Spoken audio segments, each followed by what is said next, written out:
Oh, hello, hello, hello. Oh, man, it's always a race to the finish. Welcome, one and all. Welcome to Royal Sussex. I have to say, I feel kind of sad about the very last episode of Archetypes. However, as you guys know, that's likely the last one for the season. I don't want to put any words in any Duchess' mouth, but as Meghan closed with what seemed like, I guess, a wink and a nod, or did she just say for this season? Did she say this season?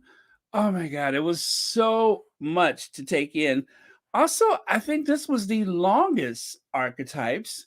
Usually they're just about an hour, but I think this one went like an hour and maybe 15 minutes or something like that. So, um, I tell you, I made some notes, of course, but aside from that, it's just like I felt like I was one of those prairie dogs or something. The way that their heads are looking left, looking right, looking left, looking right, or like a little chicken. My head's just going everywhere, trying to figure out which way to look. Where's the camera? No, no, no, no. That's right. Let the camera find you. That was how my day was with the archetypes. So, okay, deep breaths, deep breaths. Aside from that, of course, we're going to get into the thing about, well, let's see, Oprah and the things that Howard Stern said. So we're definitely going to have to get into that one, unfortunately. And I say unfortunately because um, it wasn't something that I was expecting for today, but it's nothing I didn't expect from Howard Stern. So there's that. And then, of course, there is this last ditch desperation. Well, I guess it's not the last ditch because we're not there yet. But I guess the real push starts today, and that is the worry over the Sussexes overshadowing the Cambridges, or whoever they average is today.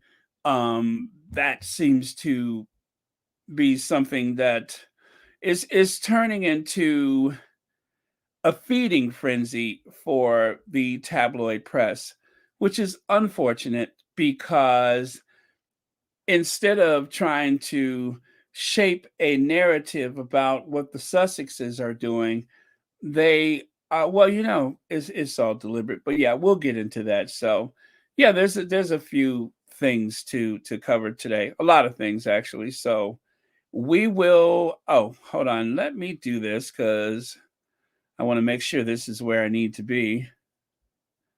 Let me take that away. All right, take a look. Yes, perfect. Yes, yes, yes. All right, that's what I want. All right. So let me say hello to a few people and then we'll get into it. Hello to Jan Martin, Lucy Wynn. By the way, Lucy, I love Lucy. Lucy, I did check my email and my email overfloweth. Thank you so much for that. I will put it to amazing use, I promise. And let's see who else. Naomi Maria, Church Nelly, Black Queen, Joan Garcia, Robert Collins. Hey, Robert Collins. Rolling the wine. Let me see. Joining in from Rome and rolling the wine bar over from Pedals. Very cool. Well, we could really go mid-century and call it the Carnarvon wagon. If you want to do that, we can also go very mid-century. Boy, I'm aging myself by saying that. Annie Bennett. Hello, Annie Bennett. Thank you so much for being here. And Manello and Janice Goodrich. Uh, Victoria Fabre, Misty Blue, um, Mad World, And V. Thomas wants to say hi to a few people. C. Mac, Kenether Ash, Veronica Quick. She also has some hellos here. Alma Andrews, Marcel Kendrick, Ruth C., Brenda Phillips. Let's see, Mama Jane and Emerald Derrick. Yes, more hellos. Love those hellos. And Nash Singby. Yes, Joan Commonwealther. Okay, the only person on Archetypes that I wanted to hear from was Trevor Noah. He should have been the only guest, in my opinion. That easily could have been 2 hours of conversation, if you ask me, or three. Trevor Noah is brilliant. I'm just the length and breadth of his knowledge is incredible. Um, we'll talk about that. Who else? Mina Ruth, Sonia Johnson, Connie Balmer. Hey, Connie Balmer. Hello.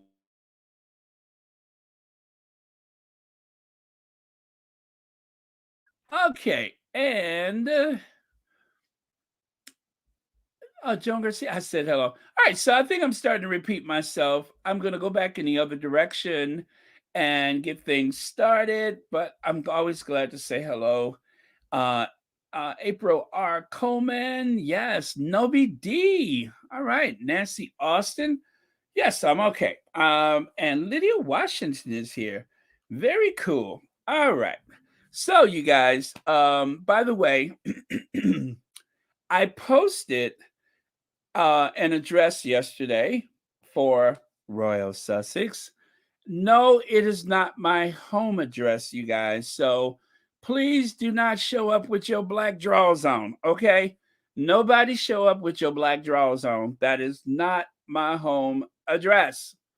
Again, I'm aging myself by using that colorful colloquium, black drawers. That was a song. If you guys remember, there was a song called Meet Me with Your Black Drawers On. So that is not an invitation to meet me with your black drawers on. That is simply a service address. So if you have a bottle of vodka and you're feeling a certain way and you're just like, you know what, I want to try some of that chubby, over caffeinated baby boomer action, I'm going to go see Baron. It will be in vain.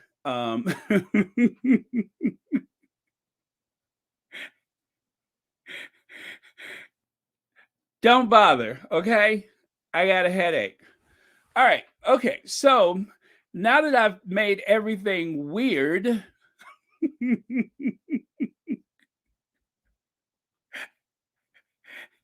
now, now that I have successfully made everything weird and kind of I don't know, that feeling like something's coming up in the back of your throat.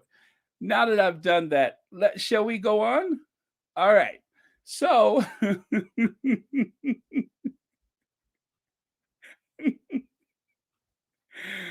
because you know what, guys?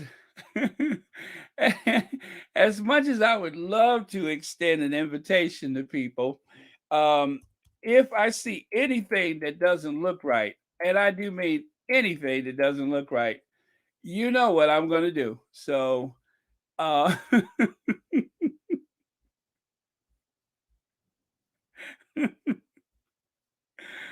oh man.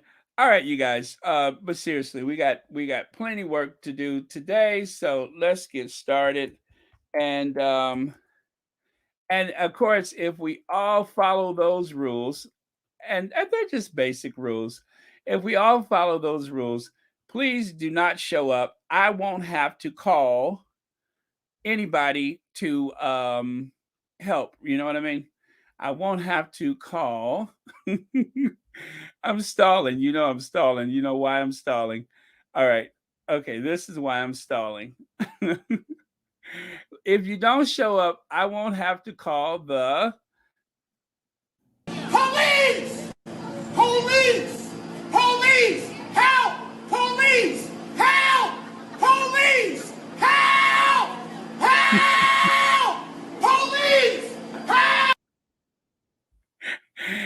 That is like America's favorite drama mama.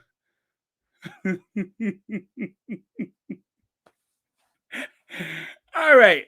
So that took a little longer than I expected, but anyway, let us. Oh, let us move on. All right, cool. So here we go. Archetypes, you guys, I don't know how you're feeling right now, but this is it. This is the end of Archetypes. We may have to wait a whole nother what? Oh, let me see. How many episodes has it been? We may have to wait another what, 10 months? 9, 10, 10 months for another one. So we are out of Archetypes. We won't have that weekly fix anymore for a while anyway. So, all right. So, Archetypes is gone for now. Andy Cohen. Andy Cohen. What could I say about Andy Cohen? So, Andy Cohen pretty much starts things out, and he spoke about how strong the women in his life has been, and um how he was told, okay, the one that really stuck out for me that I didn't even notice until he said something was that's his eyes. So he said that someone told him, "You can't expect to be on television with those eyes," in so many words. And I couldn't help but think, what a long way, how far we have gone from those days when someone in front of the camera had to fit a certain definition of physical beauty or appearance, like, for instance, the anchor man. Now, lately, I have noticed that on the local news, they have had quite an array of people that makes the local news hour look more like a Benetton ad than what we're used to. Although the Benettons were actual models, but they were all, of different races and backgrounds. But now on television, people are of different shapes and sizes. And so, along with Andy Cohen's sexual preferences, along with his appearance, which I think he's a reasonably attractive guy, right? But the eye thing, I didn't notice that. And not that it even matters, but it just goes to show how far television has moved since the old days when you had to be a certain someone just to make it on television. Now you have various types of physical attributes that would have excluded you from television, and they're a part of our everyday. In other words, television looks more like people. So that was interesting by itself when he said that, because I didn't even think about it. But I'm like, yeah, okay. I didn't know his career started behind the camera as opposed to in front of the camera. Interesting. By the way, Nash Singby, thank you so much for the 1 month membership. Thank you so much. I just saw that come up because I have another screen open. So glad I noticed that out the corner of my eye. Thank you so much for the membership. And also thank you so much for being a part of Royal Sussex. Thank you for supporting this channel. Um, anyway, didn't want to miss that opportunity. So yes, how do I put this? Yeah, so that was interesting. And all right, so Meghan, I think, I wouldn't say that it was the bravest thing that she'll ever do, but she has opened herself up for possible criticism by giving a platform, or using her platform and allowing Andy Cohen to speak about um, the Housewives franchise, which I believe they said there's been like 19 of them. So, yeah, I I I I think that was very brave, because with Megan being such a staunch feminist, and someone who has always made herself available for uplifting and encouraging women to allow Andy Cohen to have, a say about his franchise, his life experience and everything. That was that was unexpected. That was complete. Of all the people, I could have guessed or assumed or imagined on Archetypes, I wouldn't have thought Andy Cohen for a million years. Their worlds seem so far apart, aside from the fact that they both have media platforms. Obviously, Andy Cohen has a huge platform.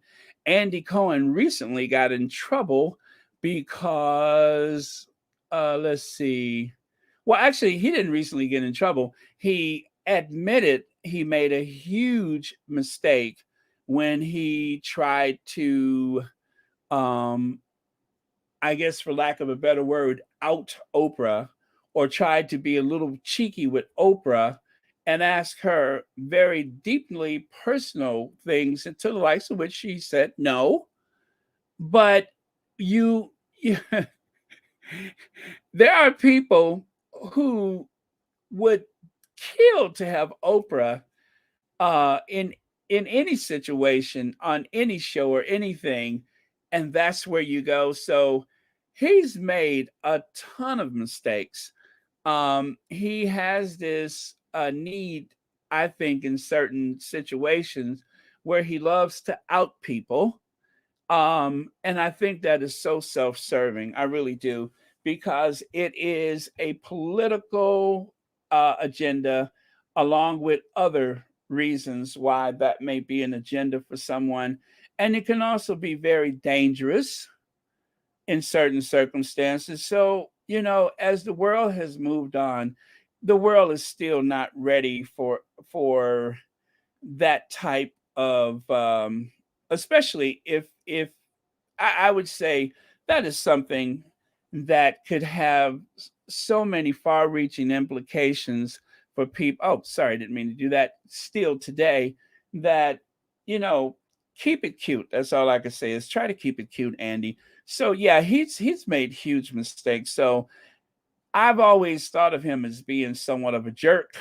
Um, and I feel like I know him better, but I'm not going to change my opinion about him based on that, uh, being featured on Archetypes, because I believe that he's a huge provocateur and that he loves to try to catch people out in the worst possible way. Um, and I'm not a fan of the ambush. I'm really not. I don't want to know so much about people. I promise you, as nosy as I can be, I don't want to know so much about people. I don't care for it. I would rather focus on your work and your philanthropy and your contribution to society, um, as opposed to trying to catch someone out. That is not one of my favorite things. Which is one reason why reality TV has not been something I enjoyed. I love Star Search because it was about the performance. I hate American Idol because there's so many backstories, and my mom has this, and I want to buy my grandma a house, and I'm trying to. I don't want to hear all that. Just sing the song. Just sing the song. That's all I care about. And so that is just something I never could get into, is because it's too many vignettes and backstories, and that is more reality TV than a talent search. And it has replaced a lot of the theater that we used to have on television. They have replaced it with reality TV, where people are fed these lines and things are so contrived and made up. And so even Andy Cohen himself said that he wasn't pushing for um, a real world what is it, not real world, but real housewives of Montecito, because he said it's just not going to happen. That he knows that and I'm so glad. I'm going to give him credit for knowing that Meghan is so far away from anything of that caliber that one need not ask the question, because the answer is so obvious, a flat no. That it's I give him credit for that. I will give him points for that. And so, aside from that part of Andy Cohen, and I'm trying to think, let me see if I wrote anything else down. Okay, so uh that Andy and Meghan had met on 2 occasions. That was a funny story. Let's see. Let me see. Oh my gosh, I can't even read my own writing here. What did I write?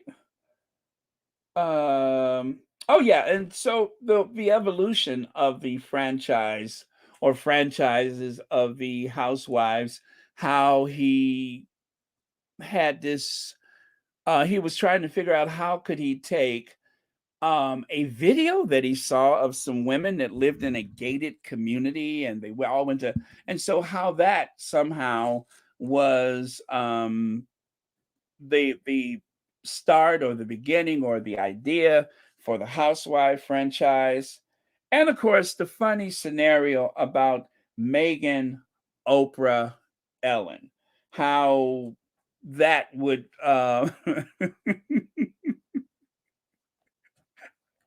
I must say, I got a real kick out of that. Like Megan, Oprah, and Ellen could be the housewives of Montecito. It would make a fun SNL skit, but not going to happen. The banning of the B word. Okay, give credit where credit is due. Banning the B word, cool. I like that. Ban the B word, ban the N word. However, um, I have to say the B word has become different things to different people, like the N word. Um, and so I would still be, I would be very troubled with that. I wouldn't want to be in a space with a child and see that word thrown around by what is supposed to be real women relating to each other in real circumstances, albeit with stylists, makeup artists, hairdressers, and cameras and stuff. I still would not be very comfortable with that. And of course, the little clip from Gloria Steinem. I find Andy very honest. I have to say, I have to see him as a very honest broker. He does not hide or shy away from the controversy of his work. And I have to give him a lot of credit for that. He doesn't shy away from it. And so where that's concerned, um, I think it's I think it's commendable. I believe it to be commendable, should I say, that he did not shy away from um the controversy of it all, and that he spoke his truth. And still you have this dynamic of the gay man encouraging women to be in conflict with each other. And I don't know that I would sleep well knowing that that's where my coins are coming from. I guess if I was in his position, I would have to try to find some way to explain it that well, you know what? And where that's concerned, yes, he found a way to explain it. He found a way to stand behind his work, and it did not make him seem horrible. It didn't make him seem like he was being misogynistic, because in some respects, I can believe that he sees it as celebrating the strength of women and empowering women. And yes, there's a lot of women who love those shows that find it empowering, but I don't like the idea of limiting women to the idea that you have to create conflict in order to showcase uh, their femininity or their strength. You have to create these conflicts to showcase that. I'm bothered by that because if you consider the complexity of the human mind and the idea that through education you can have equality between the sexes in ways that didn't exist in ancient times, obviously, when most people weren't educated and all you had was your strength and brutality to stand your position or to survive in whatever situation. Nowadays, education has evolved so much, and it's actually women that score higher on the same tests that were likely created by men to establish the strength of intelligence. Women are actually scoring higher, and in academia, I believe currently there are more female students than there are male, especially in the Ivy League. I mean, it's like everything has changed a lot in terms of education, where the education of men seems to be on a bit of a downward spiral. And of all things, white men are not living as long and they're not the best educated anymore. When, if you go back 50 years ago, white men in the US, they had the highest educational level and everything. That doesn't exist anymore. Now there's, competition from overseas in American academia. So, and of course, women are enrolled in university and college at a higher rate than men, I believe. So there's so there's so much to unravel with Andy Cohen. I thought he would be a very shallow person to have a conversation with, and least of all, to have him opposite our Duchess. But he it's not like he doesn't have a lot to say, and he does make a good case for his work. And so I definitely couldn't take that away from him. He's a good talker. And I would have to say, whoever assumed that he should not be in front of a camera was pretty short sighted, because obviously he has a lot to say. I would prefer that he was doing something else with his platform. But, maybe that's the only way that an Andy Cohen could exist, is to be the person that he is, doing the work that he's done. And it's a lot of it was timing, because the Bravo Network, I believe he was an executive at the Bravo Network. Well, that network was looking at a certain demographic, and that was the empowered LGBT community who was demanding content. And so as doors opened, and himself being a member of that community, he was in the right place at the right time. And he just happened to have the talent to back up his position. So I guess in some respects, you can look at him as somewhat of a trailblazer. And it's just really unfortunate that the way that he was able to use that platform um, to get the most success, I would say, just happens to have been a show that was dependent upon conflict between very well dressed. I oh my god, I looked at I want to say whichever one Beyonce's mother is on, Tina Knowles, and I'm just like, do these women always wear that much makeup? Do they always look like that? It was like some kind of kabuki theater or something. I felt like I was watching uh, what is it? Benjamin wait, Ringling Brothers and Barnum and Bailey Circus. There was so much grease paint and colors, and I was like, what is this? I knew what it was, but I'm like, Do they always look like this? Do they always sit around looking like the Joker? That was so bizarre to me.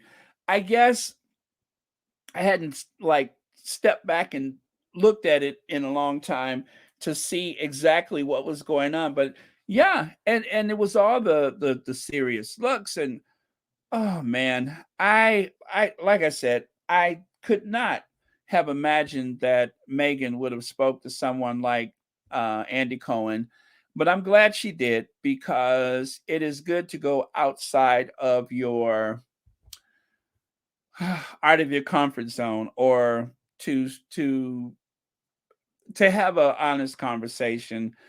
And I think that for someone who looked at Andy Cohen, the Housewife franchise, which is a major cultural phenomenon, it's a good idea that someone like Meghan was able to bring that to me and to anybody else who feels the way that I felt about it, that someone could bring that so that I can actually hear what he was saying. Because if it was any other thing, any other platform, I wouldn't have watched it. I would have tuned it out. I would not have troubled myself to take the time to hear anything, because I'm not interested. And I wouldn't have made myself interested unless it was Meghan.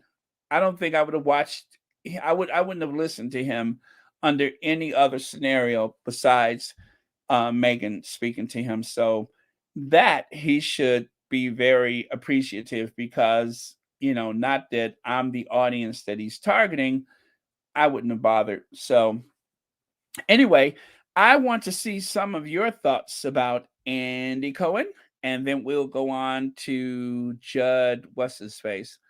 Okay, so Black Queen says, Baron, he spoke to Paris Hilton. She was and maybe still a known racist. Meghan is just showing the perspective on the other side of the coin. All right, thank you for that. And Joan Garcia, nope, that's for someone else. Let me see. And Donna Black says those two losers will be in the U.S. tomorrow. I'll get back to you on that one. Uh,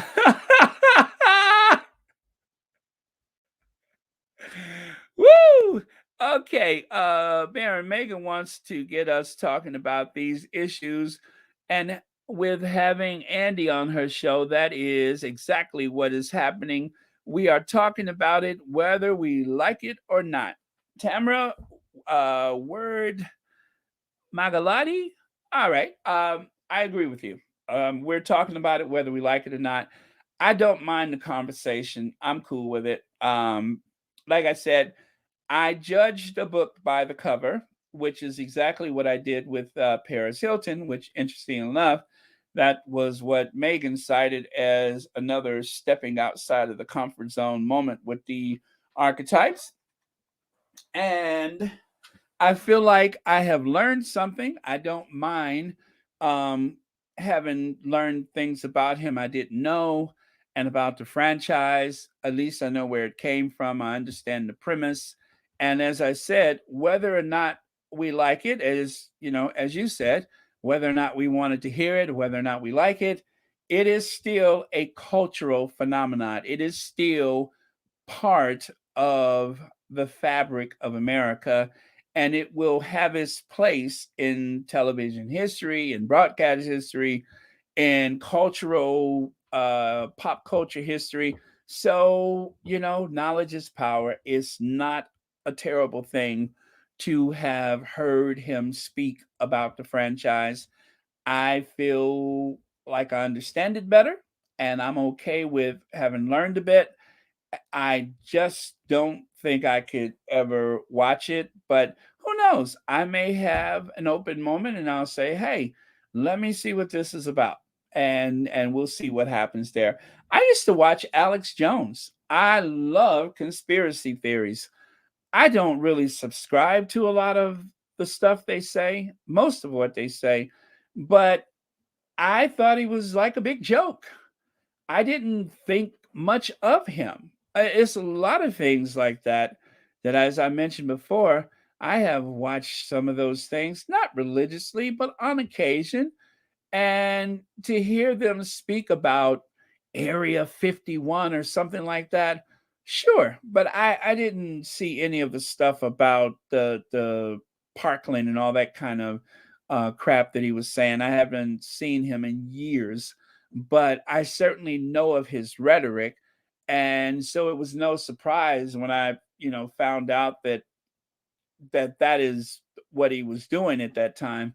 I wasn't so surprised by it. I mean, he said some things about the Queen and blood sacrifice and such. Not Andy Cohen, obviously, Alex Jones, and these things are just entertainment. But for some people, they uh, they are very real, and that's why if a person is mentally fragile or in a bad place and they watch a housewives show or franchise or whatever, and they believe that this is the way you're supposed to act. You're supposed to turn over a table. You're supposed to throw a drink in someone's face.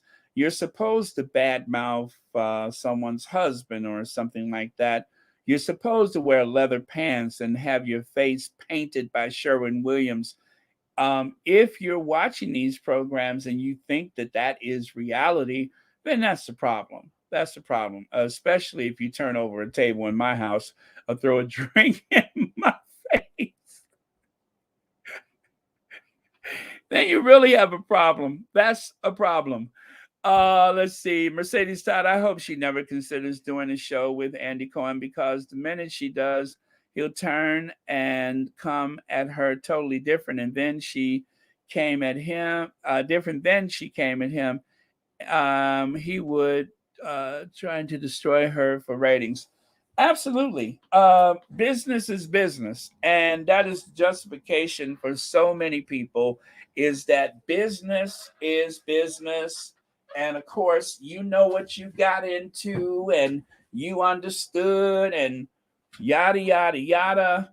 There's always that to use as the excuse for poor behavior. So, um, yeah, I have to agree with you that if something like that were to ever happen, then surely he would show his true spots. He was on his best behavior. I'll say this for him. And again, I'm going to give him respect where respect is due. He was on his best behavior. I don't suppose they edited anything uncomfortable out of the conversation or anything that could have been trying to slight Meghan or, for that matter, even Harry in the slightest way. I don't suppose that was part of the conversation. So, again, I am going to give him credit for living in his truth, being himself, or standing in his truth, and overcoming things that would have held people back in the past, or may have held him back in the past. And he's made a good living for himself by some of the crap he's put out.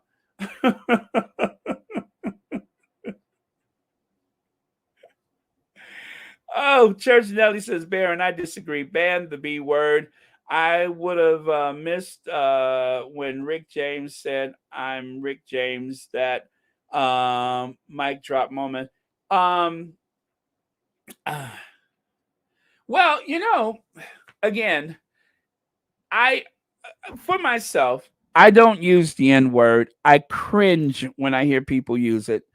And as for the B word, yes, that has been a playful part of um, conversations here and there, um, especially with other guys, or especially if I think a guy is being too capricious and or whatever. Then yeah, I have used that word to disparage guys before.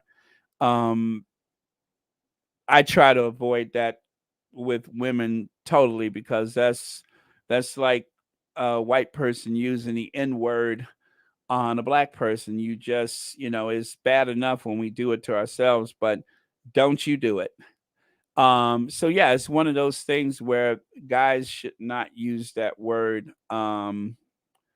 with women ever, and a few other words I can think of, because it's just so degrading, and it's a word that would only have the effect of being so degrading. So yeah, that would be really, really poor form. So all right, so I think I need to probably start scrolling back in the other direction. I went back a bit to where I started with Andy. So I'm going to do a deep scroll in the other direction. And I think we may move on at this point. Okay, Cindy Secret says, I have watched all season, and being the last of Meghan's podcast, I was disappointed with all of the guests. She could have chosen better men, but looking forward for the future shows. Well, yeah, Cindy, and this is the thing. I prefer to leave that to Meghan. I would hope for this person or hope for that person, but because I trust Meghan, because I have so much trust in her, whoever she selects, that's the right person. Whomever is selected for the show, that is the right person. Full stop. That's my opinion about it. So hoping and wishing and wondering aside, if Meghan it's just like when I'm doing Royal Sussex. Um, there has been people that, I look at the comments, why are we talking about this? Or shouldn't, and if you trust what I'm doing, there may be a greater message at the end. Sometimes there isn't. Sometimes it's just that's what I felt like talking about. But there may be something that I'm angling toward that you don't see in the beginning. There is a certain narrative that may come out toward the end of it that you don't see from the beginning.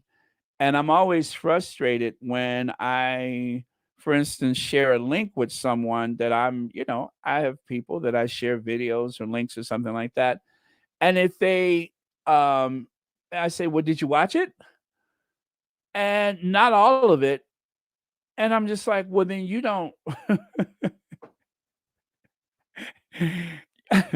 I don't want to have to tell you the point that I want to make. I want you to discover the way I discovered. That's how I look at it. Now, obviously, you don't have to watch what I'm watching or talk about what I'm talking, but it's very frustrating to me that your judgment was this is boring or this is stupid before it even gets to the point. Especially like when I first started Royal Sussex, I asked someone to watch a 3-minute video that I made. And I won't even say which video, but it was maybe a 3-minute video, 4-minute, no more than 5 minutes. And they never got around to it. They were just too busy to watch it. And I was very hurt by that. Very hurt by that because I felt like it wasn't a judgment about the material.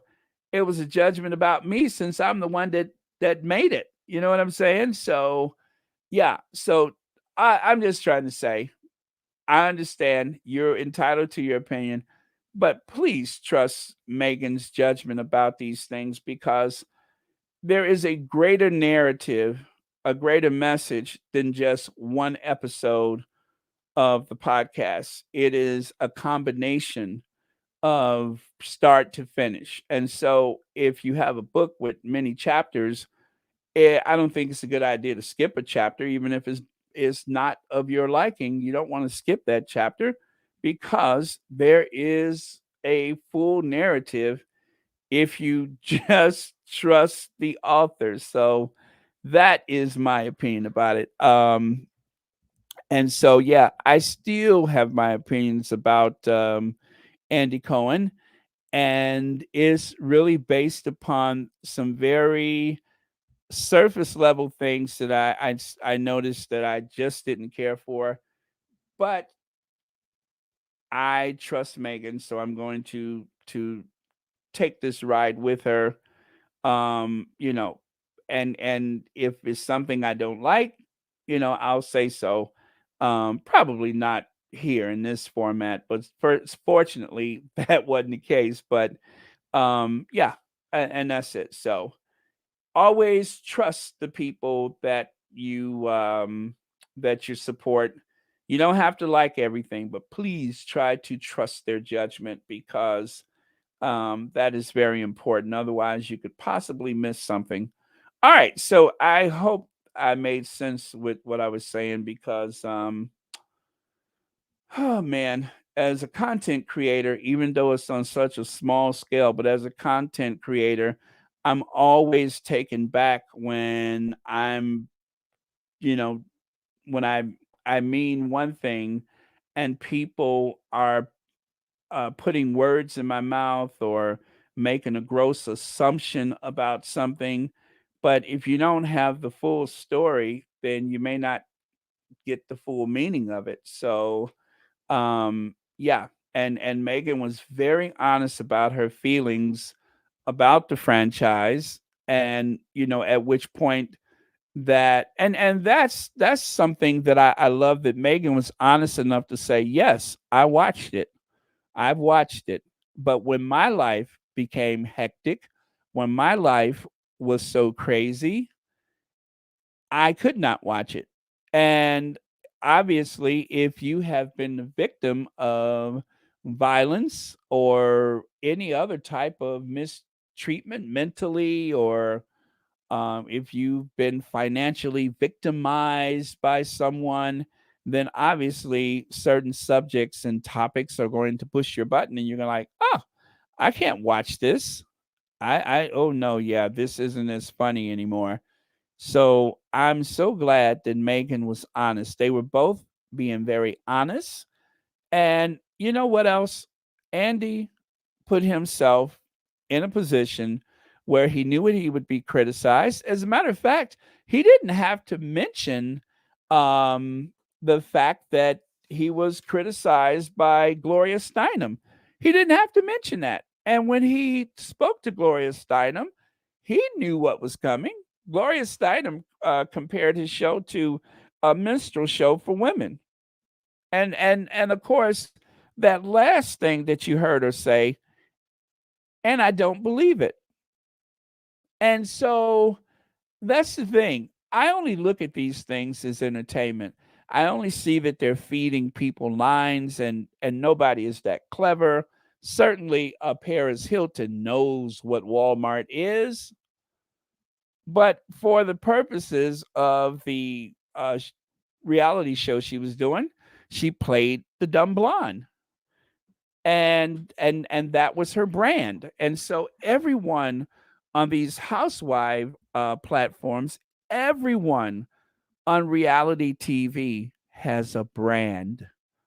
And don't forget that everyone on reality television has a brand. Everybody there is branding themselves to brand something else. You're not there because you're a wallflower, as he said. We don't cast the wallflower. We're casting conflict. Conflict being my own words, casting conflict. But yeah, so that's part of it. So I'm not a fan of it, and I don't care for that. I don't see it as entertainment, but some people do, and that's what I could say about that. So yeah, you guys, this I didn't expect to spend this much time talking about the Andy thing, but here we are. Um, any last thoughts about that before I move on? Down the Black says, Baron, that's just like I used to like the show The Wire, but a friend of mine hated it because he had been locked up in prison. I didn't know that was about prison. Did you know that? And I have not. So I didn't even know what The Wire was about. Everybody kept telling me it was like one of the best shows ever. but and maybe in the future I will check it out because I keep hearing how wonderful it was. But yeah, all right. Well, thank you so much for that comparison because I kind of feel like I'm drifting by myself right now, and I'm not sure if I'm articulating myself well enough to make sense out of this podcast, but I'm trying my best. Let's see. Joan Garcia says, frankly, it is Megan's creation, Megan's podcast, and she can have whatever guest she chooses. Absolutely, Joan Garcia. And yeah, and I don't want to criticize anyone who would have had other preferences or did not like today's show. That is your opinion and yours alone, and you are entitled to that. Because if there's one thing that I've noticed from this platform and so many others, is that everybody is there for something different and everybody sees things differently. And no matter how hard you try to explain things, you will always have someone who didn't quite get it or didn't understand it. Every day, I have to remember there may be a language barrier with the technology. I have to be very cognizant that sometimes there's older people that didn't grow up in the digital world that assume one thing is possible and it's not, and oh, I'm not able to do this or that, and sometimes it's my fault, sometimes it's YouTube, sometimes actually more often it's the subscriber's fault. But either way, we have to be very patient and listen to each other and get to where we all want to be. And that is something that I have learned, and I'm still trying to get that right. So yeah, it's everybody's got one, just like what, and that's what opinions are. So okay, so thank you so much, Joan Garcia. I feel good about today's show though. I really do, and I'm sorry if other people don't. I really hate that because I thought today was special for some reason. And with that, we are going to move over to Judd. Judd Apatow. Apatow. Yeah, we're going to move over to Judd Apatow. I don't have a lot to say about him. I only heard from Meghan that he's done some amazing work and that Meghan has a girl crush on his wife and that she felt heard. And I actually loved Megan gushing about his wife. It's just like I really want to meet her. I want to see her. So one of the first things I'm going to do at the end of Royal Sussex today is I have got to get to know his wife because she must be somebody very special if Megan feels that way about her. So that I apologize for saying this, but that is about all that I got out of that portion of it. Although it just seems like he's a nice guy, the wife is a nice guy, Megan loves her, he loves her, and that's it. I have nothing else for Apatow, but I do know of some of his work and didn't really know him. So it's just like what's his name, James Burrow, who's done Taxi, Will and Grace, and so many other shows. You all have seen James Burrow, the director's work, but you probably don't know anything about him. But you have laughed at his humor. You have laughed at his material. You have cried with some of his work, and he's just like one of the biggest influencers on American culture today that you probably have never heard of. James Burrow, the director, check him out. But yeah, so that's how it is. I mean, sometimes people can have a huge influence over our daily lives. And trust me, if you've watched television, you're influenced. They can have a huge influence on our lives years to come. and we may not even recognize that for what it is. So, um, let me see. H Knight says, in the beginning, the Housewives show was not as bad as it is now. Now it is about women acting out, fighting, cursing each other out, and screwing around. Now add in prejudice against kids. Too much. Really? Well, okay. How about um, when they were fighting on Jerry Springer? Now, Jerry Springer started off actually a very thought provoking, very conscious, self aware, intelligent talk show host. But it wasn't long before the ratings were pouring in because of these fights and confrontations. And um, I could not, I loved the way Jerry Springer would end his show with the editorial. If someone loves one another, it doesn't matter. Blah, blah, blah, blah, blah, blah, blah. And he would say these amazing things. And let me just say, Jerry Springer was absolutely brilliant in his, thoughts and his editorial. But the show was trash. The show was trash. And I'm going to tell you, I haven't forgot how bright he was when he was actually doing a real quality talk show. But that didn't last long. He made millions off of buffoonery. Millions. Became a household word because of buffoonery.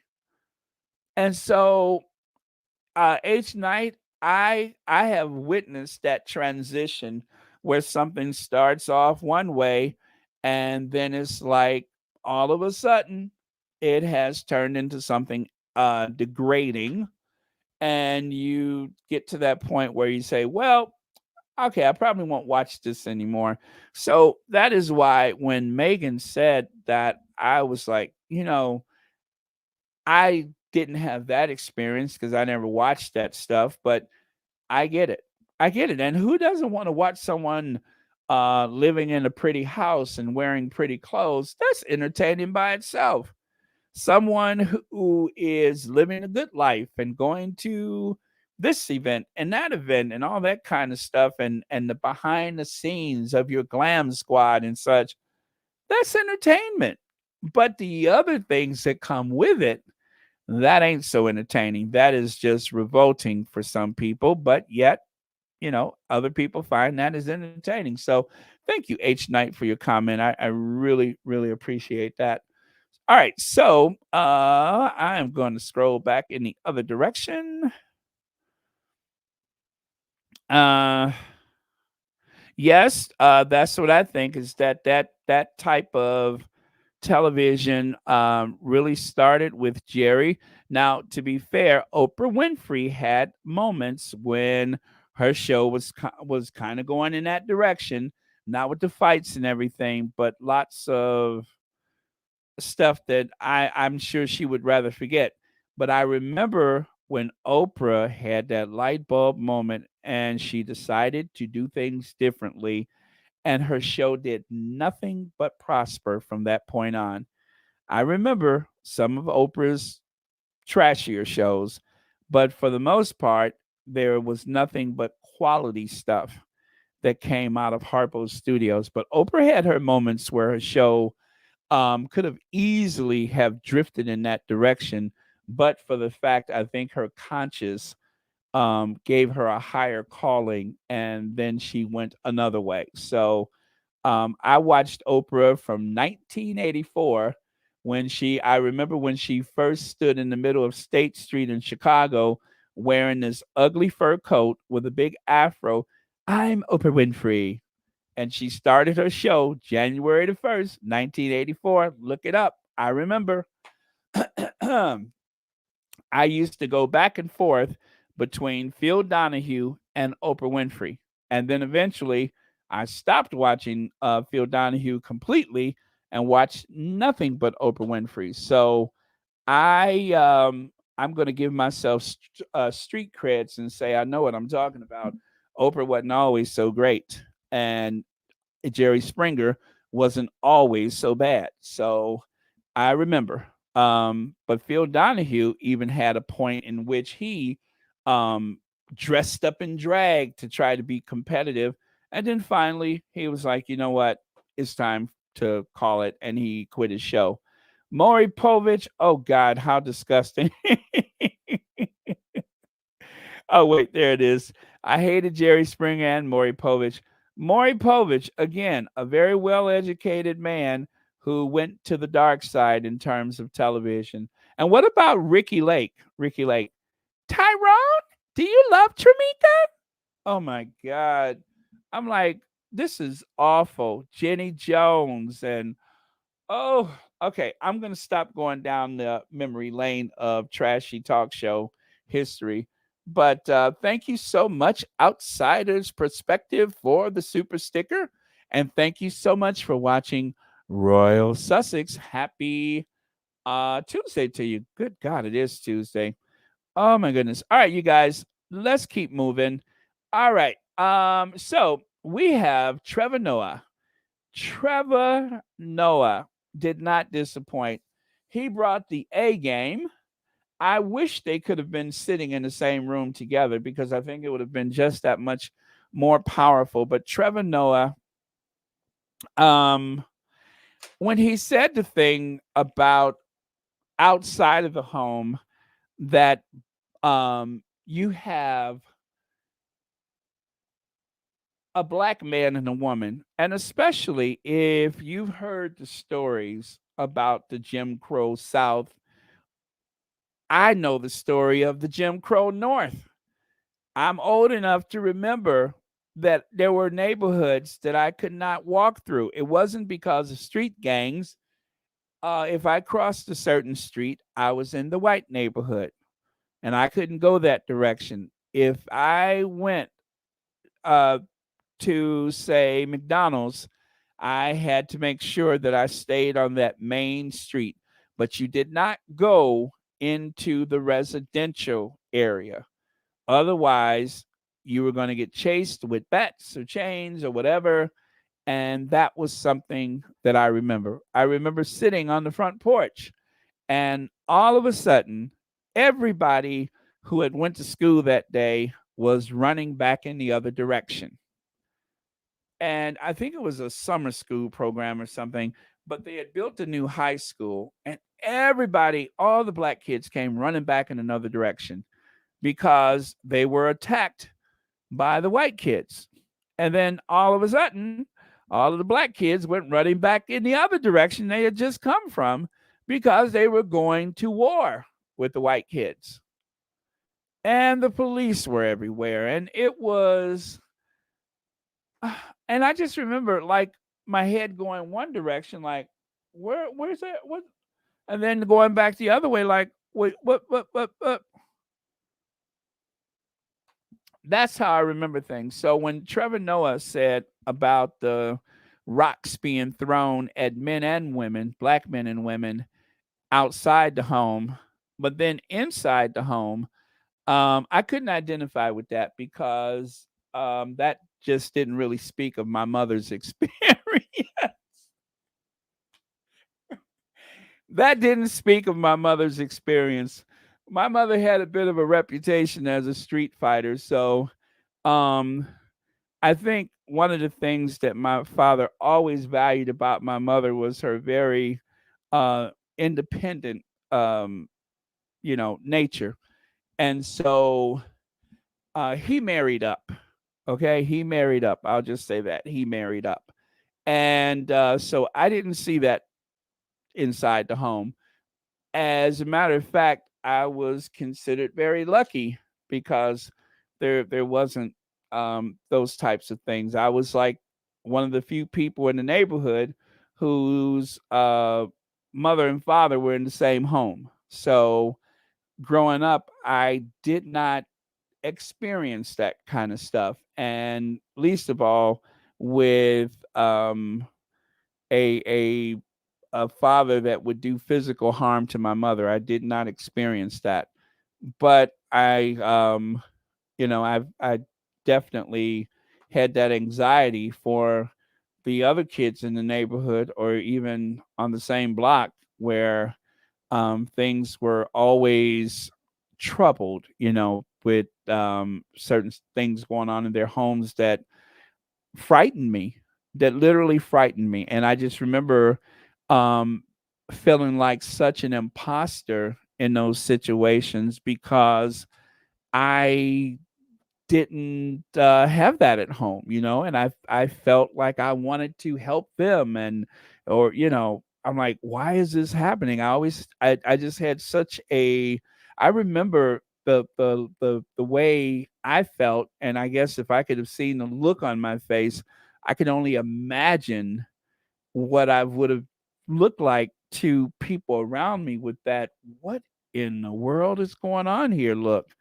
Yeah. And so, but when he said that, I cringed. I felt awful because the idea that a black woman could face adversities on the street and have no peace at home, that was absolutely horrifying to hear him say that. But in so many cases, that's a lot of people still experience that today. um and we haven't moved beyond that. However, thank God that there are women who can help other women nowadays. That is something that has changed, is that you don't go to a clergy or even to other relatives that'll say, oh yeah, get in there, you can take that butt whooping. Yeah, yeah, that's what you're supposed. Nowadays there's options, there's people that you can reach out to. And when and if a woman is able to do that, that is an amazing thing. That makes life bearable for someone who otherwise hasn't known a moment's peace. So thank God that at least there are ways to get help nowadays, which is a huge advantage to anyone who could reach out for help. Okay, got a super chat from Marcel Kendricks. It says, hello, squatties. I am here on this platform to hear Baron scream. I am sick of it. And also, hit it, Afro Annie, my daily drug. I love Baron. Thank you so much, Marcel Kendrick. And yes, we do have some messy that we are going to drift into. And I really, really appreciate you being here. And thank you so much for being a member and for watching Royal Sussex. Happy Tuesday to you. Okay, so let's see. H Knight says, I love Trevor Noah. I agree with him totally about men sometimes having sex when what they want is to be held or heard with no judgment. Oh yeah, that's powerful. So much of Trevor's I I'm just frustrated that they could not, if it was more like a conversation. I wish I could have watched the conversation. If they could be in the same room and we can watch the conversation, um that would be so much greater than anything else I could think of. But as it is, I'll take what I can get. And yeah, that was a very powerful time that we had with Trevor today. Let's see. And the thing that his mother said about, like, when she got shot and she didn't want him to carry that hate. Now, instantly, I I latch myself onto that because, as I have said so many times on Royal Sussex, and you guys are probably tired of me saying it, we shouldn't be more angry than Harry and Meghan. We shouldn't carry the hostility for them. Fine. We should definitely have our feelings and talk about our feelings. But if we're more angry than Harry, if we're more angry than Meghan, at that point, then we may do more harm than good. And whereas I am sarcastic and I could even be a bit cruel with people that I'm angry with, I don't hate anyone. I don't carry hate. It's difficult for me to hate someone. Um, I do allow everyone their story, their say. I don't have to like you. I certainly don't have to spend time with you, and I won't stick around to be abused by you, but I'm not going to carry the hate either, especially for someone else's troubles. So if someone has been pained by anyone in their lives, I'm not going to carry hate for that person. Now, when it has to do with, injuring or hurting children or something like that, then of course I'm just like, you know what, this death penalty thing, I think that's a good idea. But um aside from that, where children are not involved, it's very difficult for me to feel a certain level of anger and hate. But when I don't like something, I usually speak out about it. I express myself. I don't keep it bottled up, and I certainly don't shy away from the worst offenses that people commit. But um, the idea of not carrying that hate, I think that is very healthy, because hate really will consume you. It's a toxin, and it can destroy cells in your body. So you have to come to terms with the worst things in life without frothing at the mouth and bristling every time you look at someone. Otherwise, that physical reaction is going to manifest inside of you in the worst possible way. But that's yours to do or not do. I'm not going to tell you otherwise. Let's see. Outside of perspective, uh, uh, YHU Baron sounds so similar to.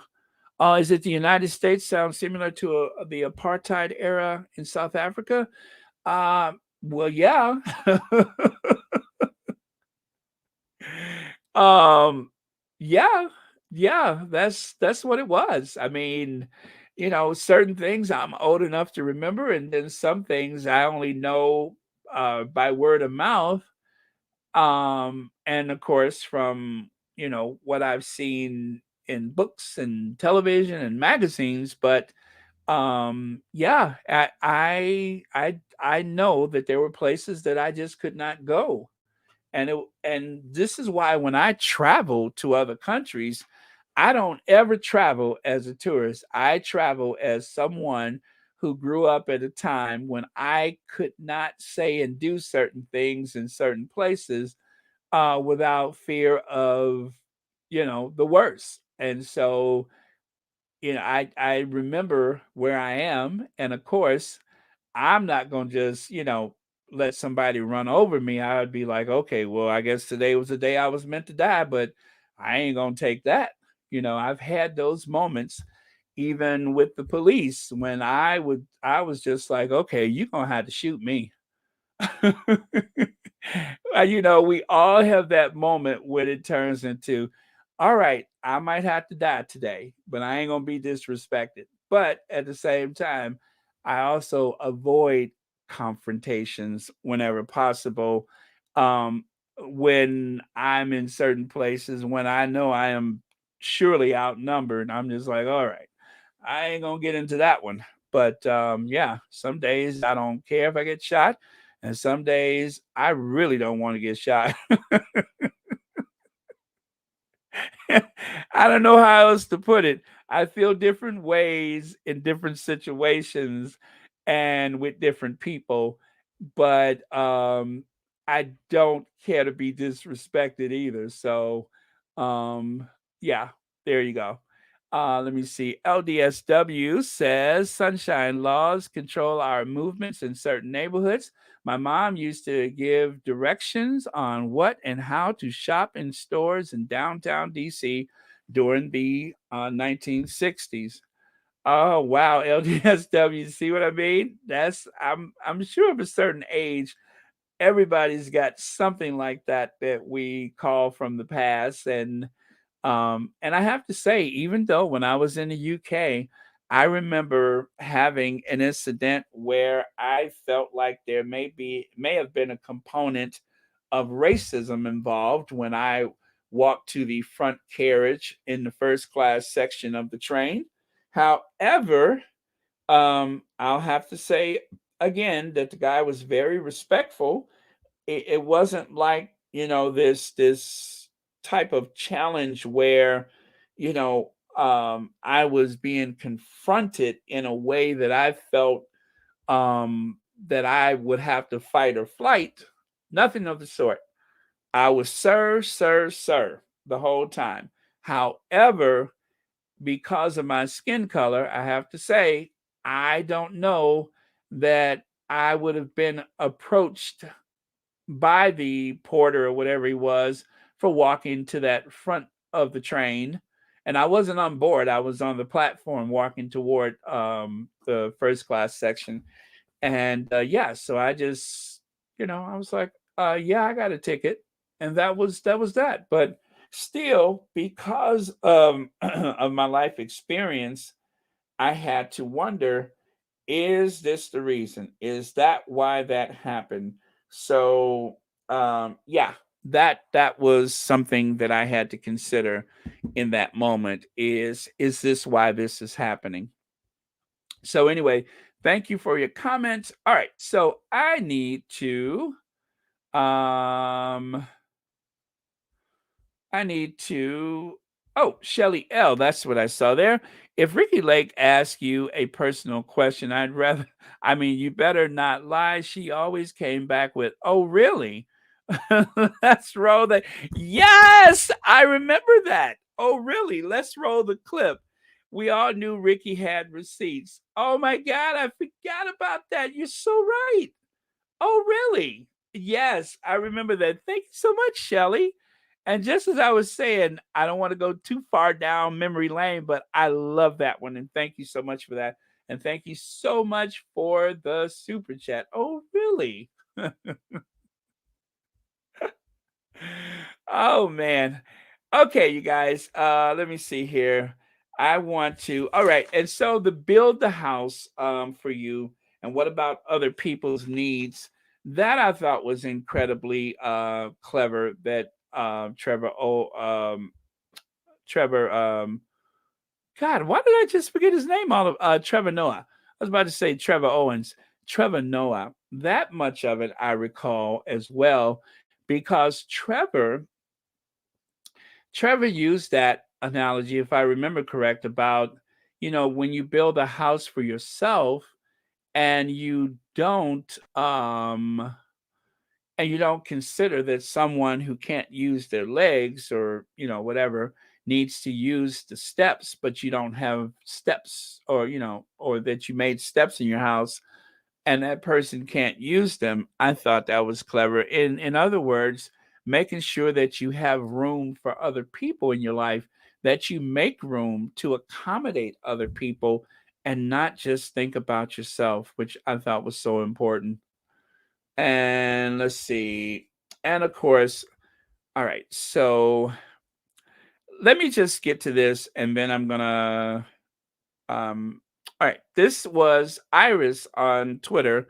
She put this collage of images together, the women of archetypes. So thank you, Iris, if you may be watching. Thank you so much for this. I thought it was absolutely brilliant. So I had to borrow this for Royal Sussex today. And then, of course, she said she couldn't fit them all into that same collage. So she added a second with the rest of the women of archetypes and the three men of archetypes. So, again, let's go back here. Thank you, Iris, for this. And then thank you, Iris, for that. So, thank you, thank you, thank you. It's absolutely brilliant. So, I give you one more look so you can scan through the faces. Serena Williams and oh my gosh, Trudeau's First Lady Trudeau, and oh man, I'm drawing a blank on so many of these. I'm embarrassed. I must be getting old. I cannot. I see the faces and I know who it is, and I just can't get the names out fast enough. So, but anyway, there you have it. And thank you, Iris, for that. And then D. Darby made this one. This is the women and the few men of archetypes. I love this one even more than the other one. I love the way that they're all like lined up like that. I think that is so beautiful. And then on the particular Twitter, they had the archetypes with Meghan and then the don't believe the hype. So that was actually above them. And I used a little sleight of hand and moved it down in front of them instead of above them so that I can fit everyone in side to side and so that you guys could see it up close. But again, this was on the Twitter. And if that's not enough,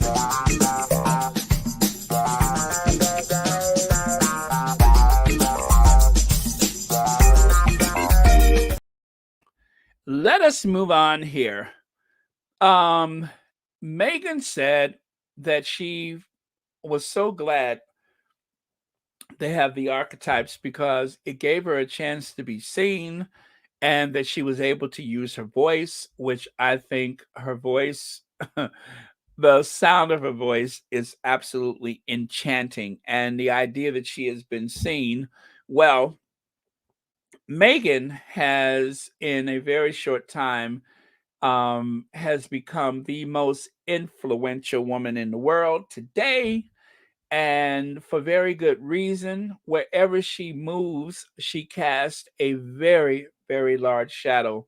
But yet her shadow never seems to overwhelm the people around her because she's always uplifting the people that she's around, whether they are big or small people, whether they are short or tall, it does not matter. Whatever that person is or where they come from, Meghan is always uplifting the people around her. So, for that, I have to say I am very grateful for the archetypes.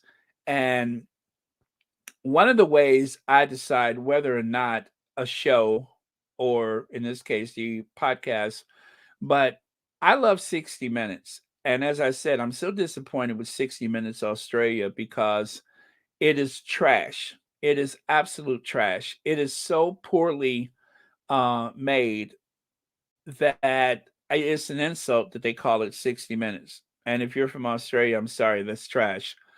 The 60 Minutes US is probably one of the finest quality shows in television history. That's why it's been on for, God, what, 50, 60 years now? Because it is some of the finest television that you'll ever find anywhere in 60 Minutes. And why am I saying this? Because I don't have to like every subject, every topic. I may not be interested in it at all. But if it's on 60 Minutes, all of a sudden I'm interested. And that is what I got from Archetypes is that people that I otherwise would not have ever encountered because of Archetypes, I'm interested. I want to hear. I want to learn. I want to know. I want to understand their experience. And so that is why someone who gave me that ugh reaction, like a Andy Cohen, suddenly I'm like, okay, not exactly who I thought he was, but all right. Paris Hilton, not exactly who I thought I was, or who she was, but all right.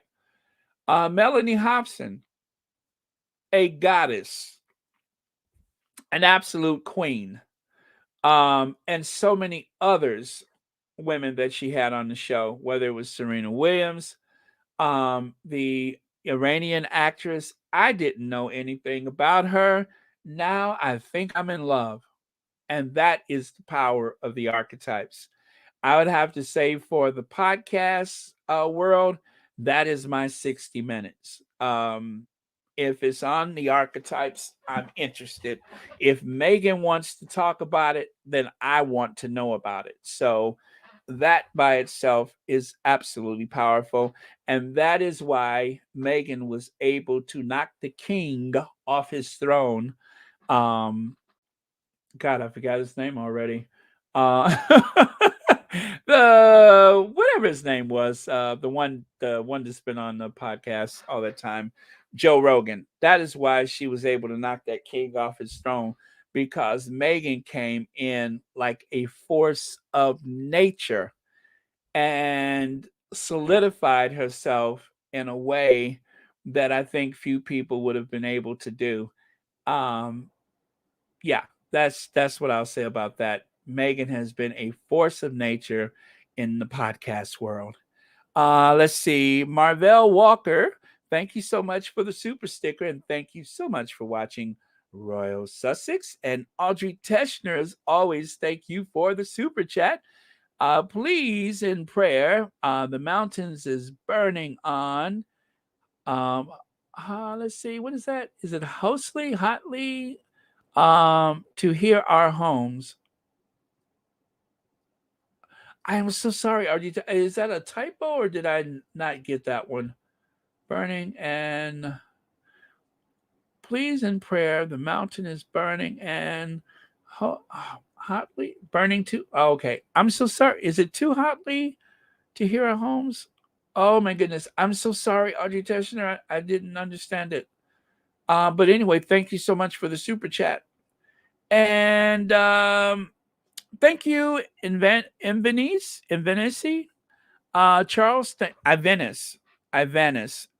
Ivanice, Charles. Thank you so much for the super sticker, and thank you so much for watching Royal Sussex. Happy Tuesday to you. Okay, all right, and all right, so. Hello, Mad World. My Angelou said, if a person shows you who they are, believe them. And for someone that is so true, yeah, I know people can change, but they will need to show me that they have. Oh, thank you, Mad World, for those words. Okay. Nay, nay. So intrigued and impressed by Megan's tenacity and intelligence, she keeps me tuned in to her. Yes, yes, absolutely. She keeps you tuned in. Absolutely, she does. Okay. Okay. All right. I'm going to do this. Strong back, soft front. Strong back, soft front. Now, of course, I was like, what? Strong back, soft front. Um, well, let me see. Wait 1 second. Let me see if I had something else after. Okay. Yeah. So, what does this mean to you guys? Please tell me. Um, Go ahead and put it in the comment. I'm going to get back to you. But first, I'm going to give you the official interpretation as it was written. Now, this is a term that has been used by a few people, but the origins is actually from Buddhism, the strong back, soft front. And of course, because, I'm kind of silly, I started saying to myself, wait a minute, but I'm going to, I'm not going to go there. Uh Strong back, soft front. And then Brene Brown, she actually used the term strong back, soft front, wild heart, right? Brene Brown, that was her take on it. However, there have been many people that have used this term, but it's in the way that you move through the world to have a strong back and a soft front. So the soft front means that you open yourself up and you make yourself vulnerable, right? That you will that you can make yourself vulnerable, that you can let people see how you feel, that you can express yourself, right? But the strong back means, of course, you're standing in your truth. You're not afraid to take people to task, that you're not going to shy away from a fight. Like, okay, I had said some time ago that Meghan and Harry are not hiding behind walls in Montecito. And I don't know if you guys remember, I said this a long time ago. I said, be prepared to be nervous, because if there is something wrong and Meghan and Harry feel a certain way about it, they are going to express themselves. They are going to speak out. They are going to speak up. They are going to advocate. They are going to say and do what's unpopular. They are going to do the risky things. Now, I don't know if you all remember me saying that, but um, that is what I believe that the Sussexes are about. So Audrey Teschner says, Port Elizabeth in South Africa, Reba. All right, so let me do this.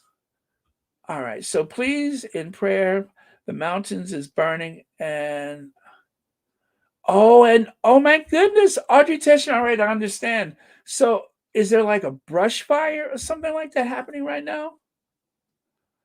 I am definitely going to pray about that, because recently there was like a flash flood in Italy, and I heard the guy say that everything that we worked for was just washed away. And as you guys know, recently, Berta Sanchez lost her home to a storm. And oh my gosh, who else? Oh, it's I can't think of her name off the top of my head, but I think she's in Trinidad. Um, oh gosh, she's always on, and I just. But anyway, my point is that because of the wild weather and nature and such, we could lose everything that we have built in an instant. Hopefully, we don't lose our lives or our families or whatever, but there are so many memories and the idea that you don't know where you're going to live, that you have to ask others for help. Yeah, and that has been happening so much lately in the squad. And so, yes, our prayers do go out. And I'm sorry I misunderstood, but thank you so much for sharing that with us, because I didn't want to miss that, especially something as important as this. So, yes, our prayers do go out, and absolutely we will pray. And I have to tell you guys, the squad prayed for my brother. And let me tell you, things were very, you know, close for him, and he has defied logic. He has defied logic. He is doing so much better than anyone expected. Whereas the doctors were saying to brace yourself for the worst. Um, that was almost a year ago when he started getting sick, and right now he's doing amazing. I mean, optimistic and everything. So, squatty prayers, they do work. So, thank you so much, everybody. And yes, keep praying. And thank you, Audrey Teschner, again. Okay. Yes, thank you. Thank you. Port Elizabeth is a windy area in South Africa, and hope the oh yeah, the wind does feed the flames. Absolutely. And the global warming, our activities in this hemisphere has a huge effect on what happens in the rest of the world. So, oh man, Rohini, thank you so much. Rohini, um, just I think she lost her home, or her home was severely damaged. Thank you so much for that. Baron, yeah, the extensive flooding in parts of Trinidad, 6 foot of water in certain areas. Yeah, places where this never happened. That's the real sadder part about this, is that there has been weather phenomenons like never before in written history that is happening in places. They know, from archaeology that it happened before, but you have to say that the frequency is directly related to global warming. What did you do to me? I'm sorry, what didn't you do to me, but you forgot that I was a seed? Listen to me. What didn't you do to bury me, but you forgot that I was a seed? Now, that is from Dino Christianopoulos. I think that's probably Greek, right? Dino Christianopoulos. What didn't you do to bury me, but you forgot that I was a seed? And I was like, you know what? This tie in with that use of this phrase, with this, is so profound, because when I thought about that, I'm just like, if this wasn't written for Meghan in present tense, then somewhere in the past, somebody said, there is going to be a very phenomenal woman that is going to come along, and this is going to apply to her. Meghan's nickname, Flower, her mother still calls her Flower. And of course, flowers do come from a seed. You have to plant the seed if you want flowers. And that's why I thought that was so profound, because Meghan is like saying, without using too much force, she is just saying it, that, I am a seed. You tried to bury me, but I will continue to grow. I'm going to come back, this beautiful flower. I am going to bring nourishment to the bees, and the nectar to the hummingbirds. Exactly. So that was just something like that has just got to give you chills. So I went back in my photos, and I'm just like, oh yeah, the photos of the flower and the floral. So anyway, I thought this was so apropos for that. And if you look here, as I was going to continue with that theme about the seed, um, if you remember that song, The Rose, at the end of the song, it says, just remember in the winter, far beneath the bitter snow, lies the seed that with the sun's love in the spring becomes the rose. I'm getting chills. I am getting chills. I am getting chills because, as I have been saying for the past couple of days, I cannot take my mind away from that funeral and the way that that family tried to destroy the Sussexes, the way that they worked so hard to try to ruin them, to I guess mentally tear them down, embarrass them as much as they could in front of the world, and they did not care. So that institution, that cult called the royal family, which targeted an American Black woman, a woman of color, a mixed race woman, has taken me from being this Anglophile who thought, oh my goodness, how interesting their lives. This is like a soap opera, to someone who is yelling, not my king. And I don't even live over there, and I'm yelling, not my king. And how did this happen? Because whatever whatever the circumstance, okay, I don't look that much like Meghan, but you know what? Her mother looks like my mother. Her grandmother looks like my mother. And so, as long as I see Meghan as a sister, as an African American, as long as that connection is there, then I really don't care what happens to that institution. I don't see any need that 1,000-year-old institution needs to continue to exist if that they could actually take um, target practice or try to harm black people. Now, as a example of how bad things have become, the disassociation between the crown and slavery was a connection that a lot of people didn't make with the present day royal family. We all used to say, oh, that's just a thing of the past.